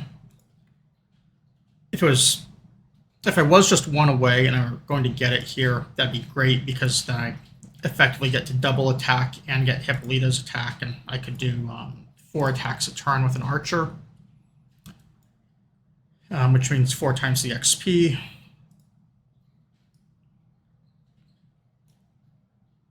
But I don't think that's going to happen.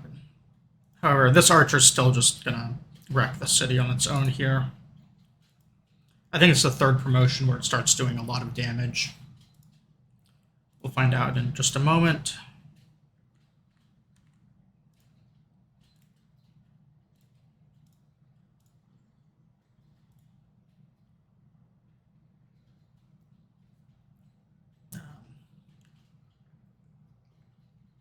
So the big promotion for the archer here, of course, is suppression. You got zone of control. That zone of control really does a lot to help defend your ranged units. It's also really good in situations like this because the archer can now contribute zone of control to preventing things from healing.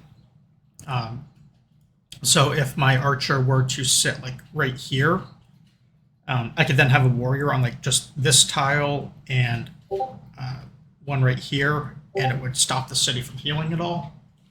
And that'd be really nice. But instead, we're just going to continue attacking.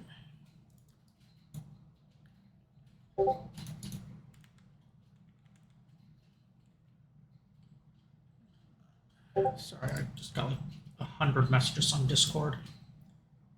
I don't know what they're all from.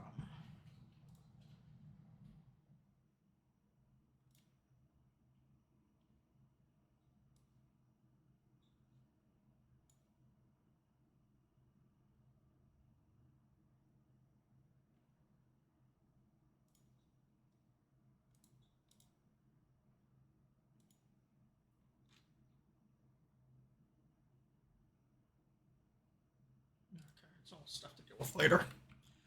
Sorry about that.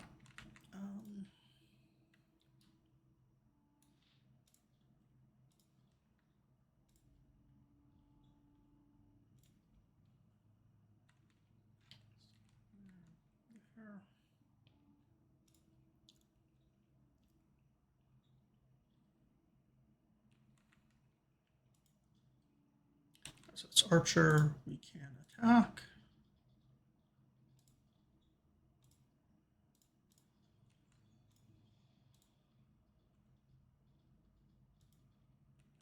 This guy, if I pull him out, the city's going to revolt.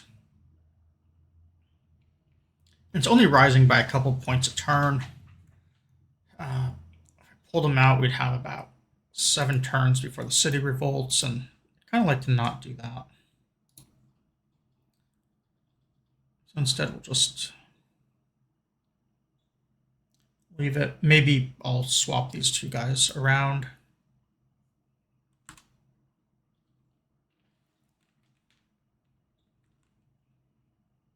And he can just hang out here.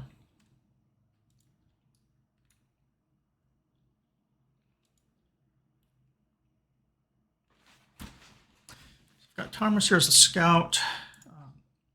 My archer. Just kind of like trying to look around while also being wary of that barbarian camp. That's something I was kind of worried about would happen as a warrior pops out.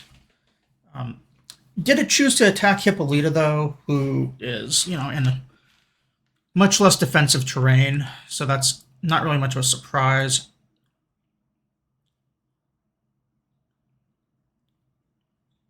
I think I'm just going to kill him first.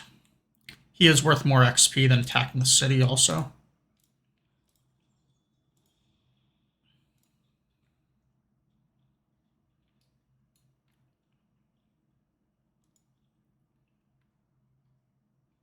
And this guy needs a promote heal before doing anything. I took Tortoise on this guy, and that's because this one had a battle cry. So if I merge them later into an army, the combined army will have both of those promotions rather than only one of them. So that's kind of what I wanted to go for here. And then I can also just attack again. I could consider moving Hippolyta to here and my archer to here to attack. That would give me another attack against the city. I don't think I need it. I also only have 10 turns left on Hippolyta, so ideally I finish farming up XP here and then she dies, but we'll see. Maybe she'll die early, which wouldn't really be the worst thing in the world either.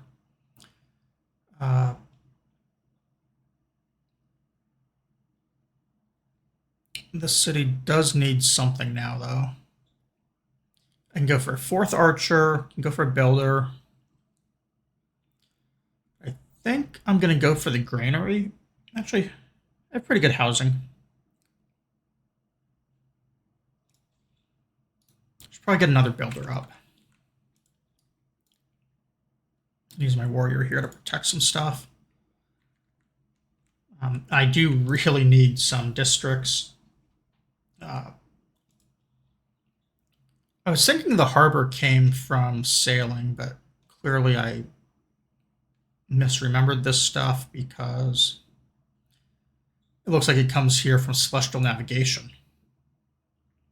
So I'm actually going to have to finish astrology for the holy site that I don't want.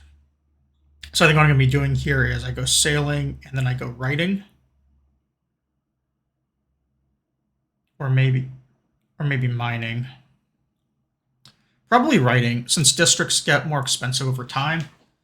I'd really like to just get them placed.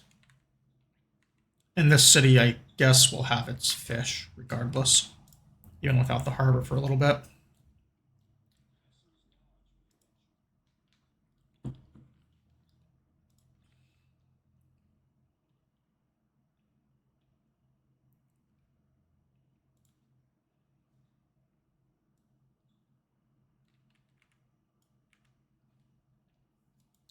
I am going to do what I just talked about, though, with this city, just because I am a little concerned that I'm not going to have enough time to get it with just the archer.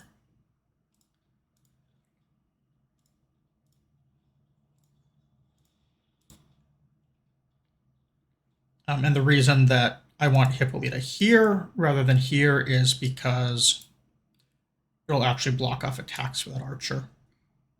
But for just this turn, I am going to attack across the river and damage it.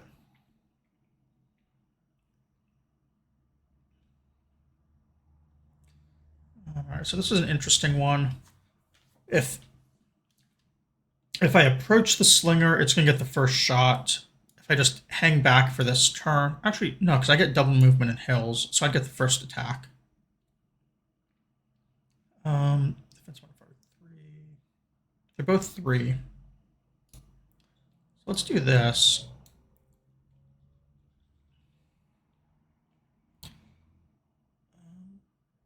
Fortunately, we're not going to be able to get rid of that silver, most likely. So I'm not going to be able to get like a campus right here. But I am still interested in that geothermal vent.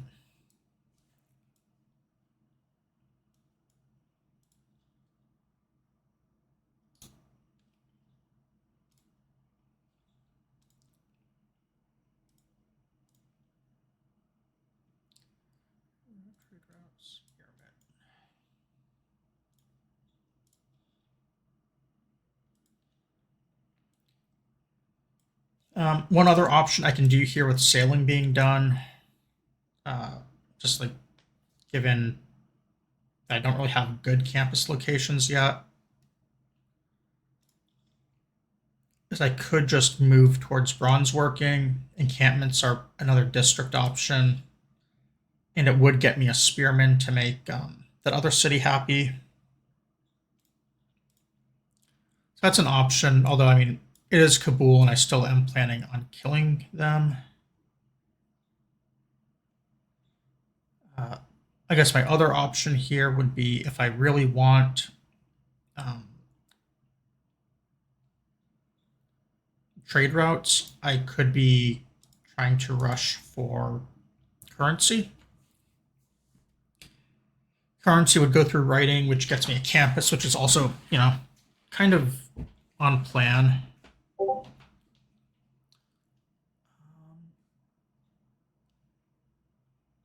It is a really slow one, though. I'm investing 28 turns to get to this, and then have to build the markets in order to get the trade route capacity.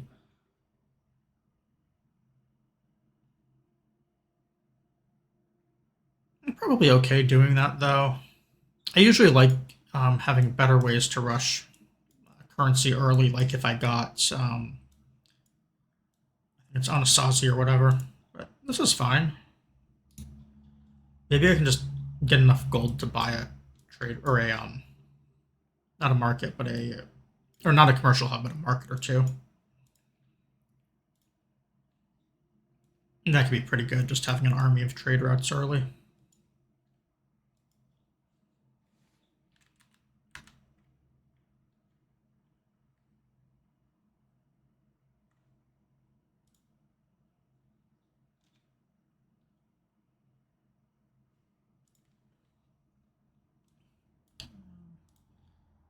So, sorry, I had more Discord messages. I lost my train of thought. Let's have my archer attack.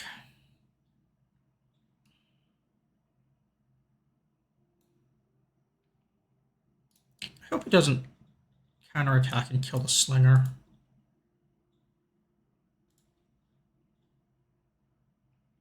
Might have wanted it to run. So I'm probably going to have the scout retreat and heal for a little bit regardless. Alright, so this guy is 27 XP away from leveling.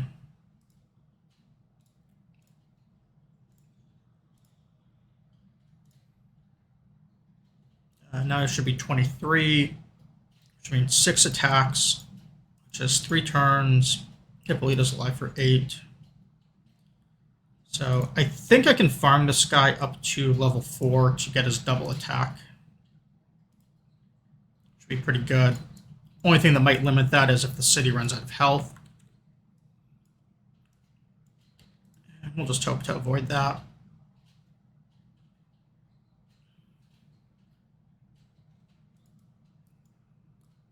This guy got this area kind of clear of barbarians, so let's actually go down here and see if we can clear out that one. And as soon as I say that, we see this guy.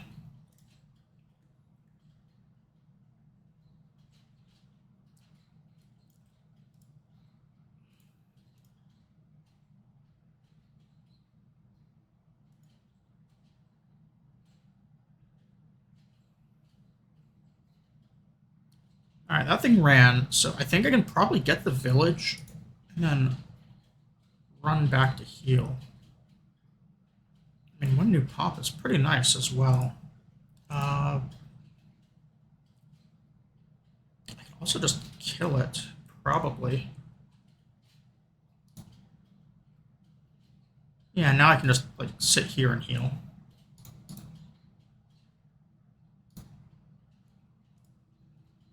That works.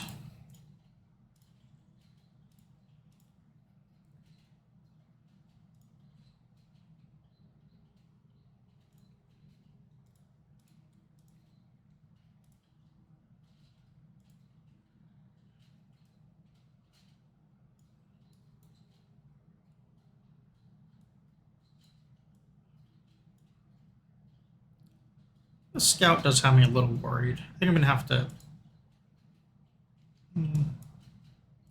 Oh. Have this warrior. We just saw scout over here, scout here, scout here. I guess I can't take that barbarian camp. I need to like keep my main area clear of things.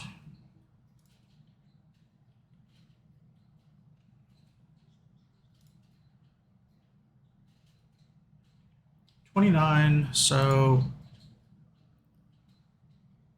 they're not really healing very much.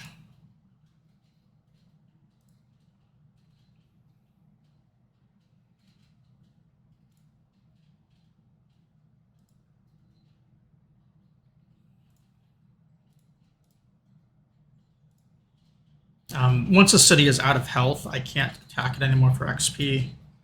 So I might just be out of the farm at this point. Maybe I shouldn't have done that attack with Hippolyta earlier. Because he's going to be one attack short of leveling, it looks like.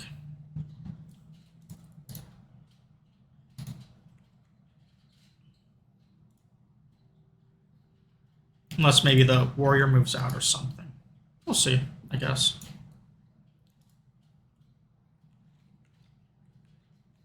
Let's go with...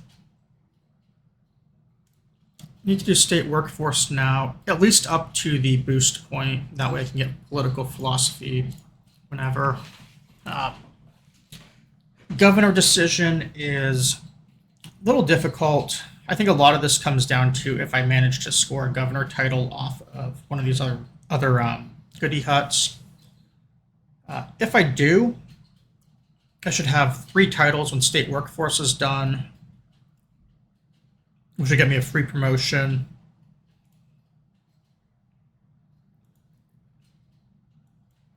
If I don't, then Liang is really good at just... is it Liang? No, it's... yeah, it is Liang. For Guildmaster, as the just the first level promotion, you get 1 build charge. Really good. If I can invest 2, then instead I'd rather go Magnus so I can get this for settlers not taking population.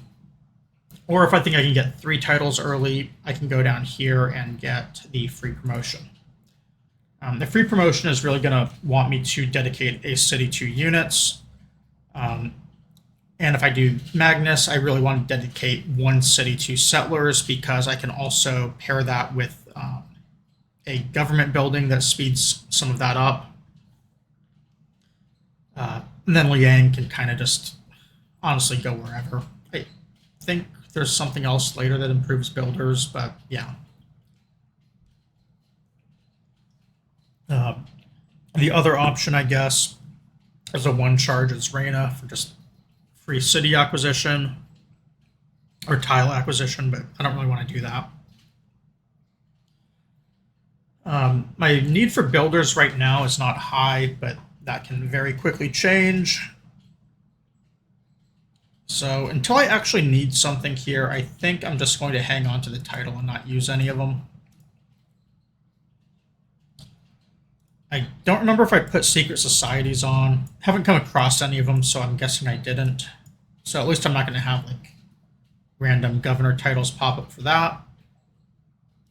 I do have government policy changes I can start doing. The big one would be if I get one of the new government types, because then I can use wild cards, I can use economic policies. I think I'm fighting enough barbarians that I don't want to get rid of this one yet. And urban planning is going to continue scaling for production for quite a while still, so I'm probably just going to sit there.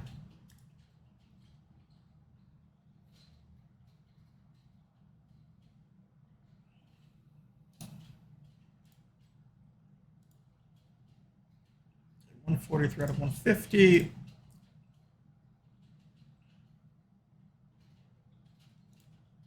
Great, yeah, $147.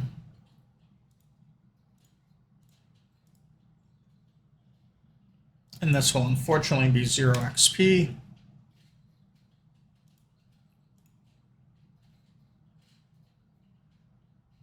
He's not really healthy enough to charge the city, even if I wanted to. We did just score the governor title, though. So I'm going to have him just like hang out right here and heal.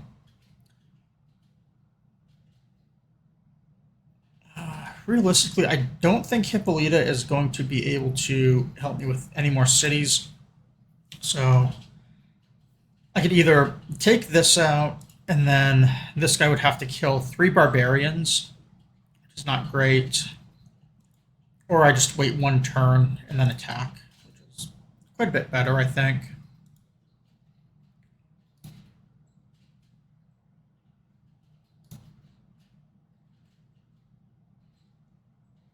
And I'm pulling my archer back because I just want to make sure that this guy doesn't get pillaged by barbarians.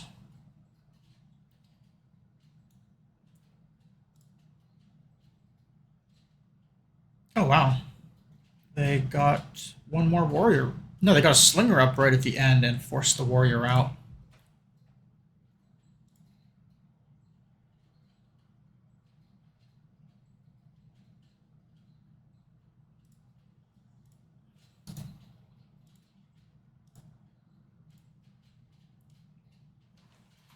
So that is kind of an unexpected windfall for XP. Definitely not going to complain about that. Not sure why he didn't get the second attack, though. Maybe because I promoted for that turn.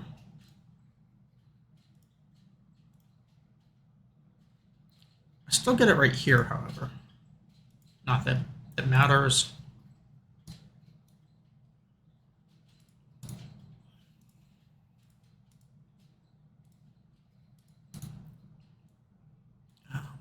And then we kind of need to decide if I want to commit to my strategy here of burning this city or not. I really think it's in a bad spot. There's just not a whole lot I'm gaining up here for resources, whereas if I put it on this tile or... No, if I put it on this tile,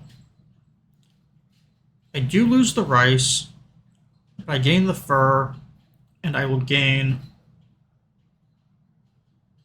I believe I can do a commercial hub right here. Let's double check just before I do something that might really be a mistake.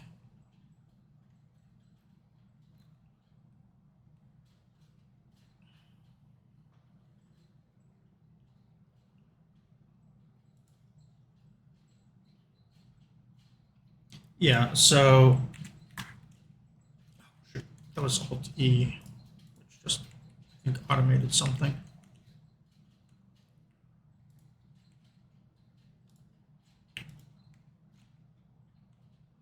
Yeah, I did not want my unit to run down here. He was supposed to be healing. He might die too.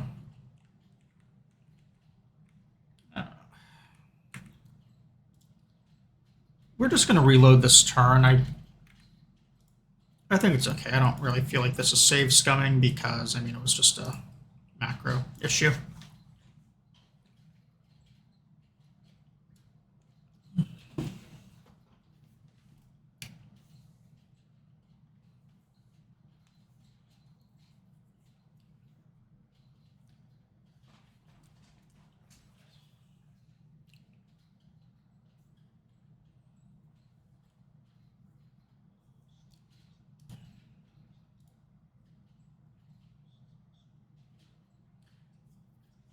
Get this loading in, and I think what we're going to do is we're going to mark out the map tax for where I want that next city, and then maybe get some stuff healing, and maybe take out that 1 city state, and then call that here for the day. So let's just set him healing. We'll do the tax at the end of the turn. That way you can make sure that there's no issues like what just happened.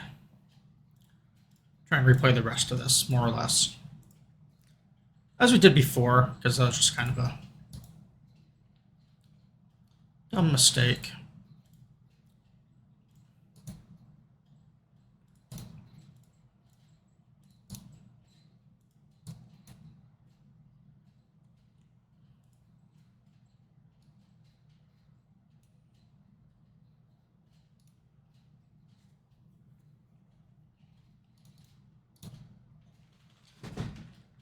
Okay.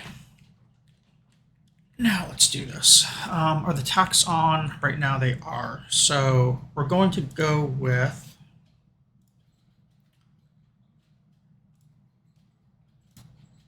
a city center right here,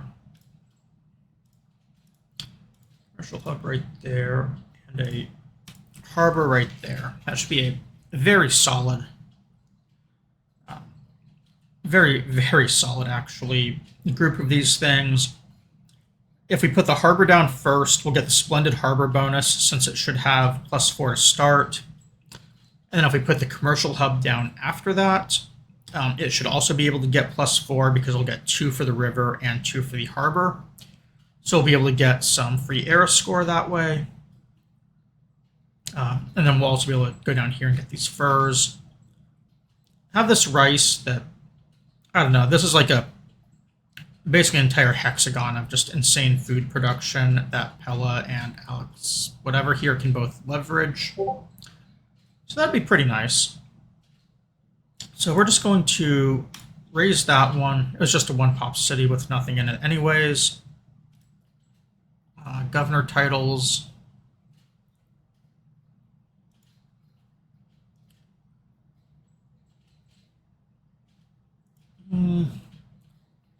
I think I would really like to have the no pop usage. I think we probably want to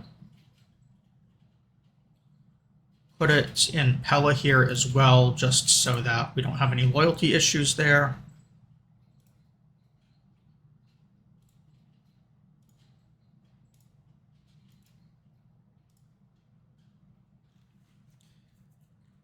So that leaves us 1, 2, 3, 4. Kabul is going to be our next target here, so that'll be 5. And then probably something over here for a 6th city. It might be like a Petra candidate. It could be something else. I'm not really sure yet. This is kind of interesting right here. We've got a reef, but we can't really leverage it for a campus. So we can't put the campus on the volcano. I don't think we can put a city on the volcano soil either, which would mean we can't use both of these for a harbor. But we could maybe go like a city here. And then, oh no, that wouldn't be very good either. Might need a little bit more scouting for that.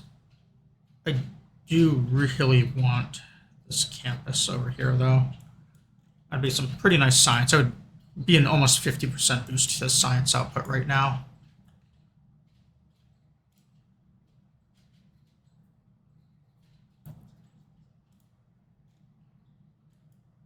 Where are we at for the era tracker? This is one of the other mods I have on here, which is tracking eras. It kind of, I don't know, it's just kind of nice to have the checklist in the game of which era bonuses you still have available, as well as a better timer than the default one. 10 to 21 turns for the next era. And then I think the default one here, yeah, it still says 10 to 21. But I do have like that checklist. I don't have any mods in here that change power levels or anything like that, other than that very initial one of seeing an expanded settler view when you start.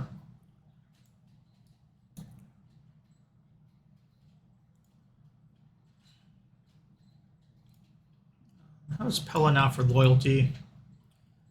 Rising for 29. I don't think I'm getting any malice from not having a unit, but we can test that. Yeah, even without something, it's still getting 29, so we're good there.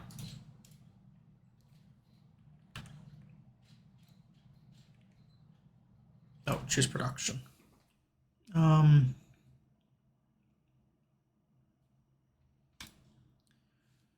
Settler for that guy. Unless, can you make one 17 turns versus 27? And there's like a 5 or 6 turn difference to even get the unit down, so it's a very small difference here.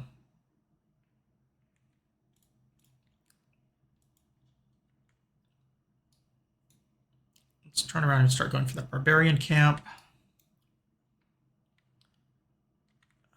Since I can do a campus, these things would be needing size 1, 4, and 7, I think, for districts. So if my size 1 district is right here, size 4 would be this. So it'd be size 7 to get the commercial hub. Or I go campus and then commercial hub and harbors last.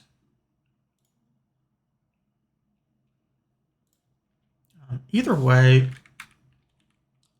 let's confirm that I can even chop jungle yet. I can't. So I can't actually put that campus down even if I were to want to.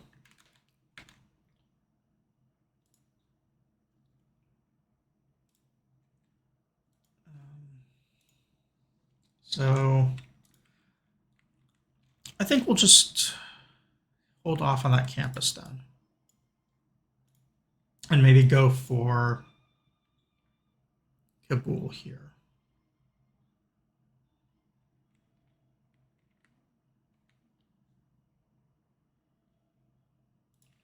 Yeah, let's take out Kabul, and that will be where we call it for today. I have no idea what this builder is doing out here. I must have misclicked something. Hopefully he doesn't die.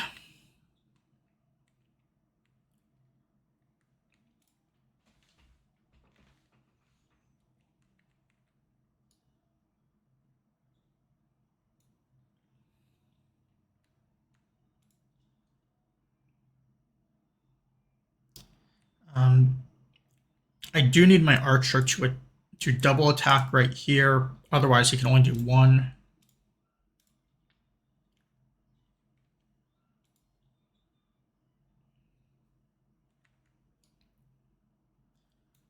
I will let this warrior clear the camp.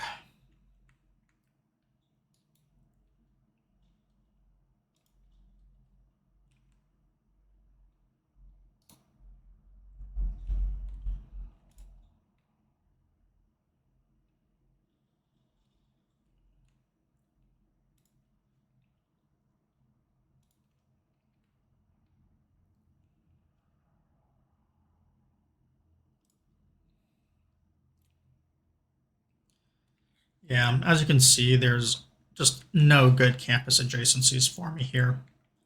My main city just honestly has awful adjacency for practically everything. I think we'll be able to make it into an okay production city later. If I wanted to spend money, I could do this for a +2 campus, but I mean, most of that's on forest and rainforest that's going to be getting chopped down later. I could try and do this one, but not a fan of it. I tend to just accidentally delete the tiles. So what we can do here is either make another archer, which is probably not a bad thing to do, or we can get the granary. We are 2 housing away from being maxed out. And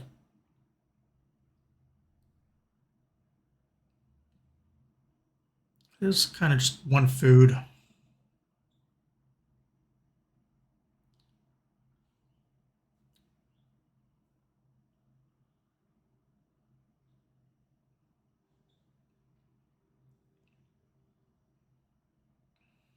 I think that I'm going to go for the archer. The granary is not going to be that good here since, I mean, population or having extra population isn't really going to do much for me if I'm not getting more districts down.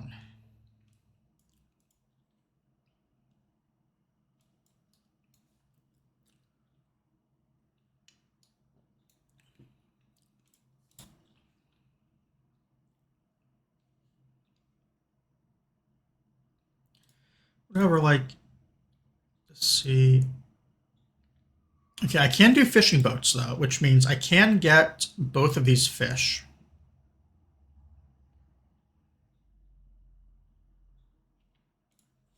And I would like to do that.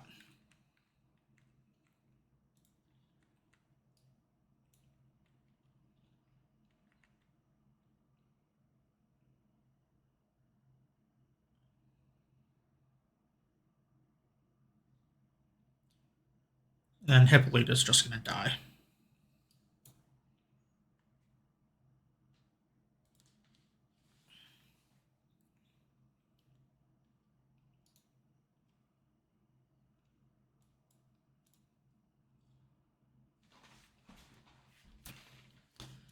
All right, cool. So I got this, got my relic.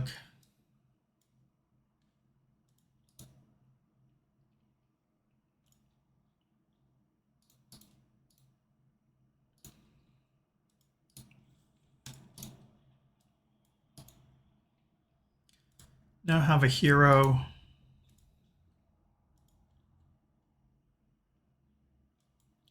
I think I'm going to send this one up to the barbarian camp. The trade route's been pretty secure, but you never know.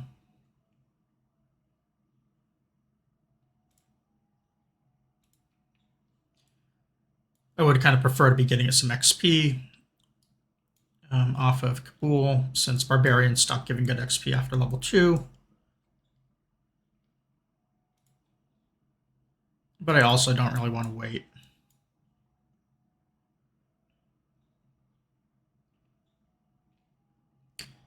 The nice thing about having these cities have such close overlap is I'll also potentially be able to do like a government plaza or something over here and do a bunch of adjacencies. It all just kind of comes down to what I want to do for like this food region here.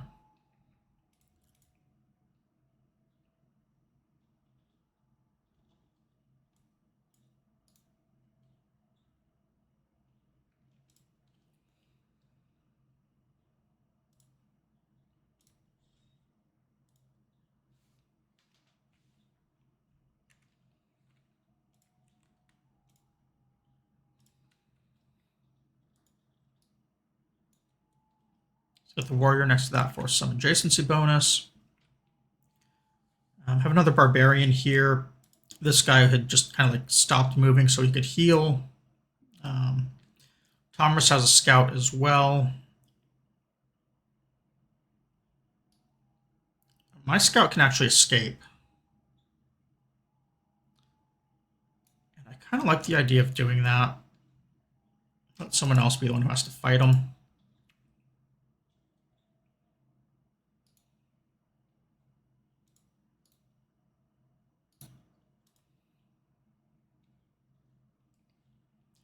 After Kabul, given that they're the only other civ that I know of right now, I'm probably going to have to go up here and start taking out Scythia. Which, it would be nice if I had more of a road network. But I mean, I don't have the trade routes, and the one trade route I did make was intentionally kind of short.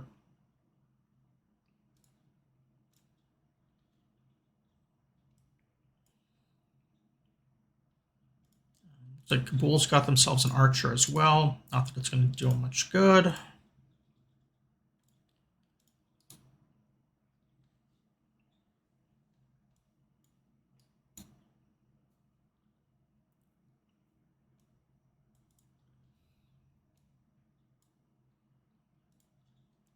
So this is also where zone of control can come in pretty handy. If my warrior fortifies right here and my archer fortifies on this forest, I will be able to have total zone of control over the city. with just 2 units, one of them being ranged. Downside is if they have this warrior in the city, they might be able to hit my archer. I am going to need another settler, though, because of I'm going to have a city to put down over here, and then the one in place of Kabul as well, which is, since that's a science city, it's also like way more important. I kind of need to figure out, I guess, if I keep Kabul where it is, I'll get this +3 campus. If I burn it and maybe move the city up 1, over 1, just off of that tile, I instead have a +4 campus right here. I also have two spots right here with mountain adjacencies of +3. One of those can make a pretty nice holy site if I need a little bit of faith. And if I don't need faith, then I don't know, maybe I get like Machu Picchu later. In which case, this would make a really nice industrial zone, given that it would have, I believe, 2 hills. I can make those into mines. I'd have the mountains, and I'd also have that copper. Which, if I did that, I think I have to leave Kabul where it is.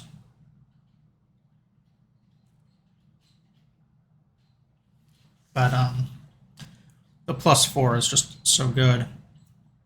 If I were to move Kabul, I could put it along the river and get a watermill bonus, which would be nice. Let's look at the rivers real quick, and not that view, this view.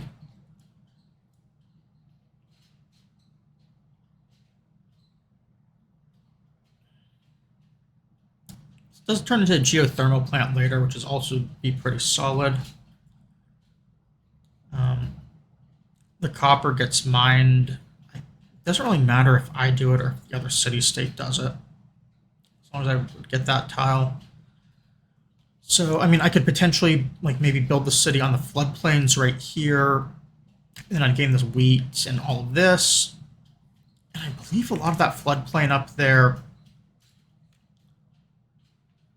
this would also turn into land that I could dam really well. So that would be really good. If I'm off the water, I can make an aqueduct.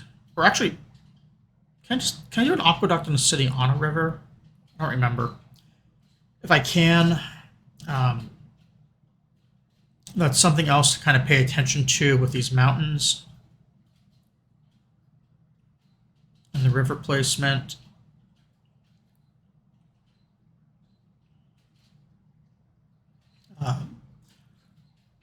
There's also the possibility of making dams. This is on the Magdalena River. So we can make a dam right here for the Magdalena. And we can make a dam right here for northern Divina. So there is a possibility that I can set up multiple cities here and go like dam, dam, industrial zone, industrial zone.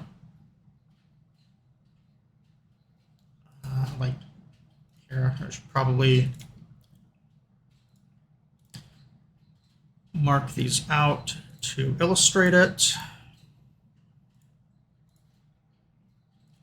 you go with dams on both of those, and then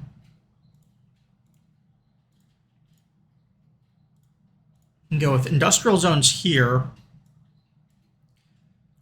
which would then open up aqueducts adjacent to these industrial zones as well, which this one would have to be right here.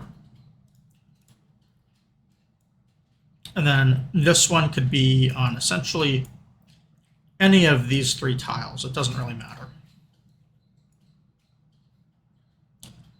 If I did this, assuming no resources really block me,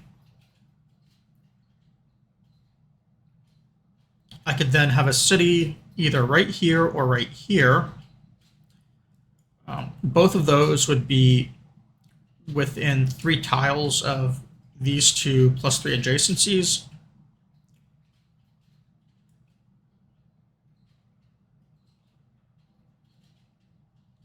If I do this one, we would actually be aqueducts, so we'd be looking at like 1 tile out. 2, 3, 4. So I think that if I were to put the city right here, it would be too close to the other city. But if I put it right here, the ones over here are still available.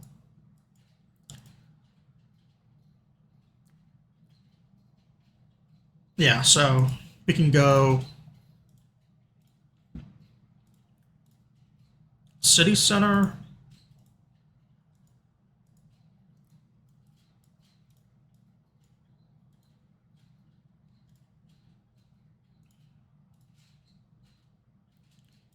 campus, industrial, city center. If we do that, we should be able to get a +6 industrial zone off of just these tiles, and a +4 campus. If I put one more district right here, the industrial zone will also level up, and then that leaves me with like a commercial hub right here, probably since it's on a river, which would then level the campus up as well to a +5. So yeah, I like this. That should be a pretty good plan.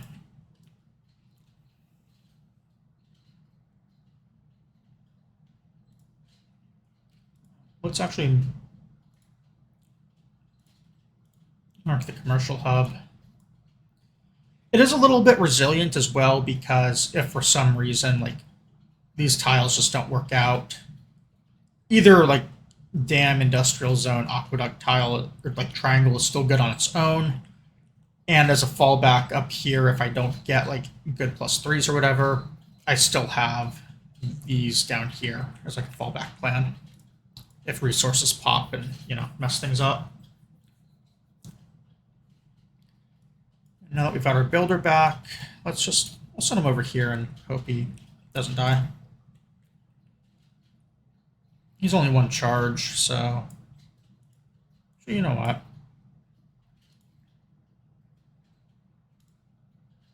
Yeah, I guess I'll just leave him. All right, and this one does not. I don't get line of sight there, which is a little unfortunate.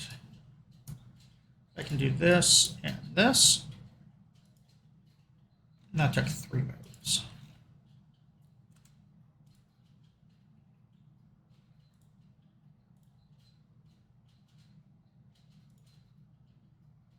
All right, this one took garrison. That's good, I believe.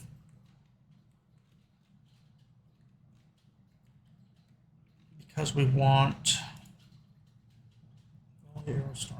Yeah, so we want this one to go down the right-hand side of the tree. Garrison, incendiaries, and placement. That way, if I combine the 2 of them into 1 unit later, I'll have something at max XP without having to level any further.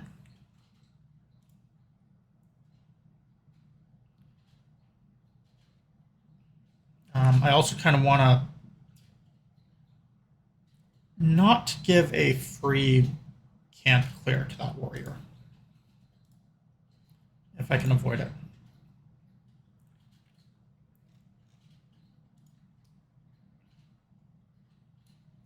And this guy is going to back up the archer just in case.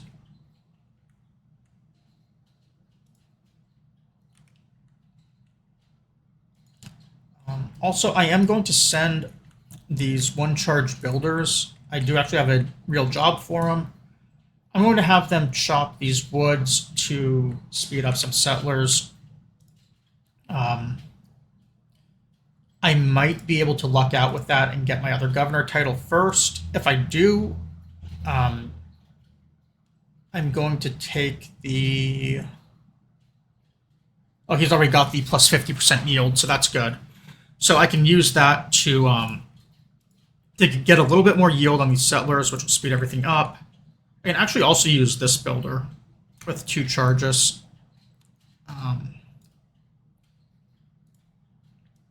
If I use the ones, they basically die.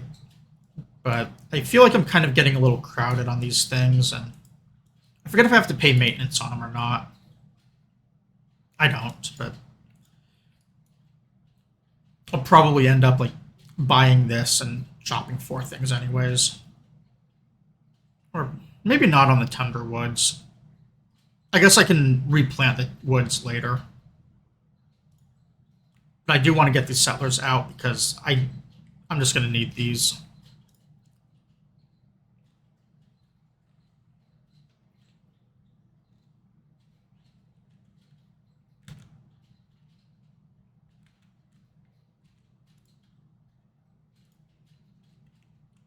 So let's just send them down here and be done with it.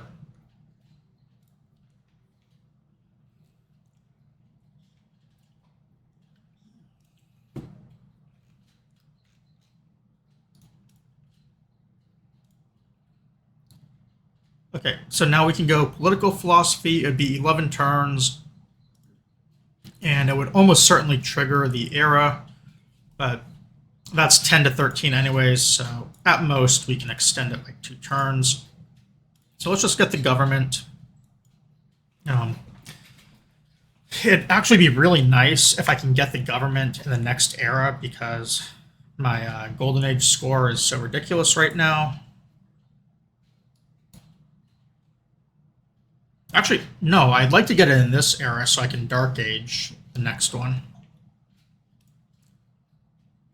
Sorry, I'm still trying to, remember how the game works. I don't really care about any other titles on Magnus. Pingala is kind of nice, but it's really his second tier things that are what you really want. I guess the 100% great people later. I think, however, that Liang is where I want to be because I'm going to have a lot of builders I'm going to need eventually. And we'll just put her in Quencia for now.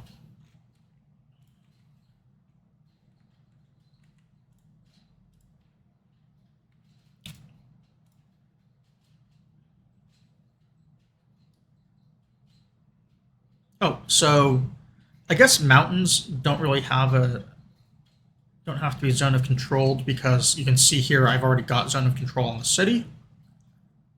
I am, however, still going to move my unit because of the defense penalty in the marsh. I guess I can't move it this turn.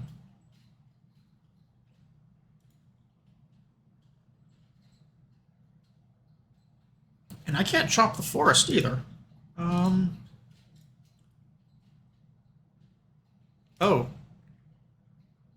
Oh, that's embarrassing.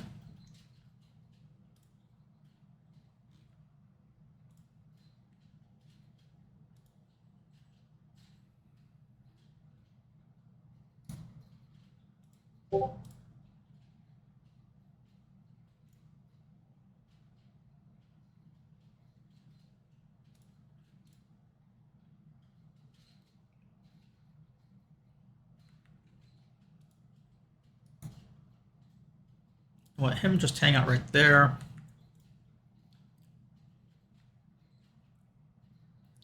I could swap the warrior to this tile so that the archer is guaranteed to be safe. I would have to give up a turn of attacks for that, though, and I don't think that's a good idea. I think I'd rather just move the warrior in and have a melee attack as like a finisher in probably a turn or 2. My scout is good now as well. Looks like the barbarian scout took a lot of damage, so we'll just get a free kill.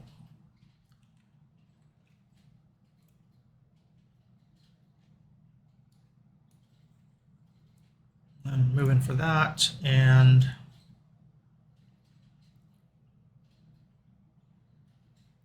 all right, so I am on a hill, which means I damage the archer enough that it can't attack me back. Warrior attacks me next turn. I think I can retreat like this. And they're not going to have the moves to get me, so I think I can retreat and get away. It's just a matter of which one I want to avoid damage from.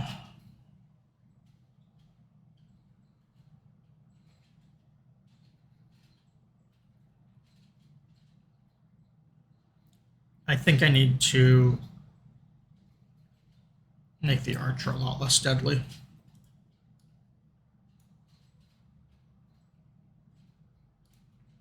Hopefully I don't lose that archer, but it's not the biggest deal in the world if I do. And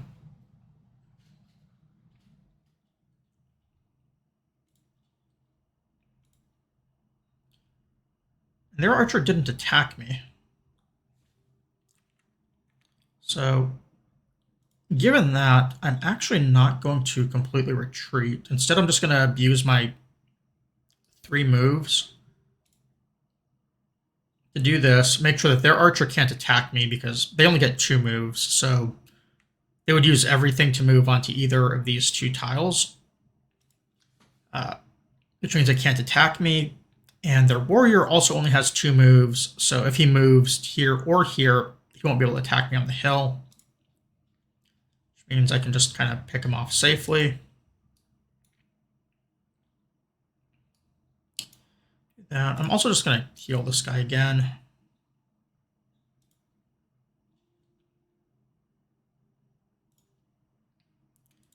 Get my archer some attacks. Okay, oh, I thought my camera locked up for a second.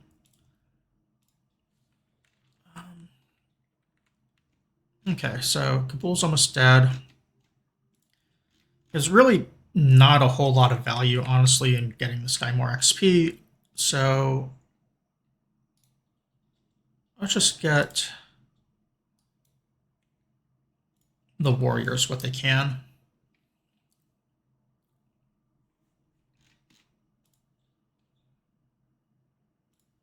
And then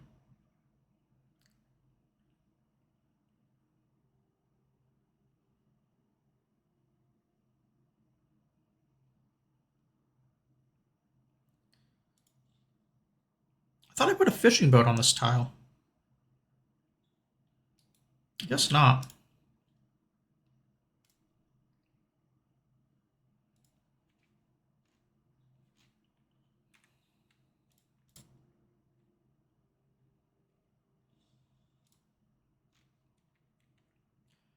Okay, Ancient Era in 10 is fine. Same strategy here to deal with this archer.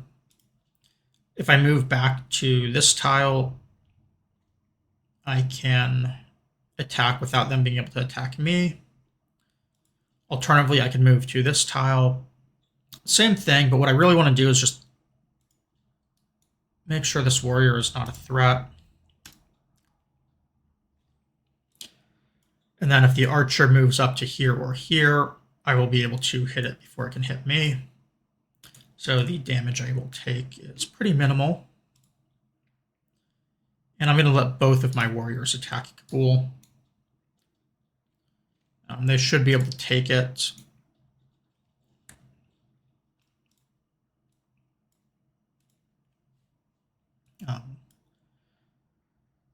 Like that other city, I am going to burn Kabul. They just aren't a city-state I really cared about having around.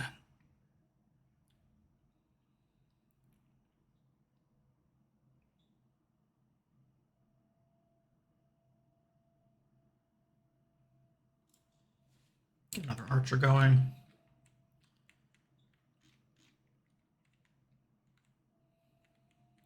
And so with that, I think this is where we will call it for today. going to continue this game tomorrow for sure. Next few steps, settlers here and here. And then probably figure out something over here so we have 6. And then regroup the units, get a little bit of a defense over here, which really doesn't need to be very much. And then start going for Scythia. So we are going to save this. And thank you for anyone who watched, especially a double thank you for anyone who followed.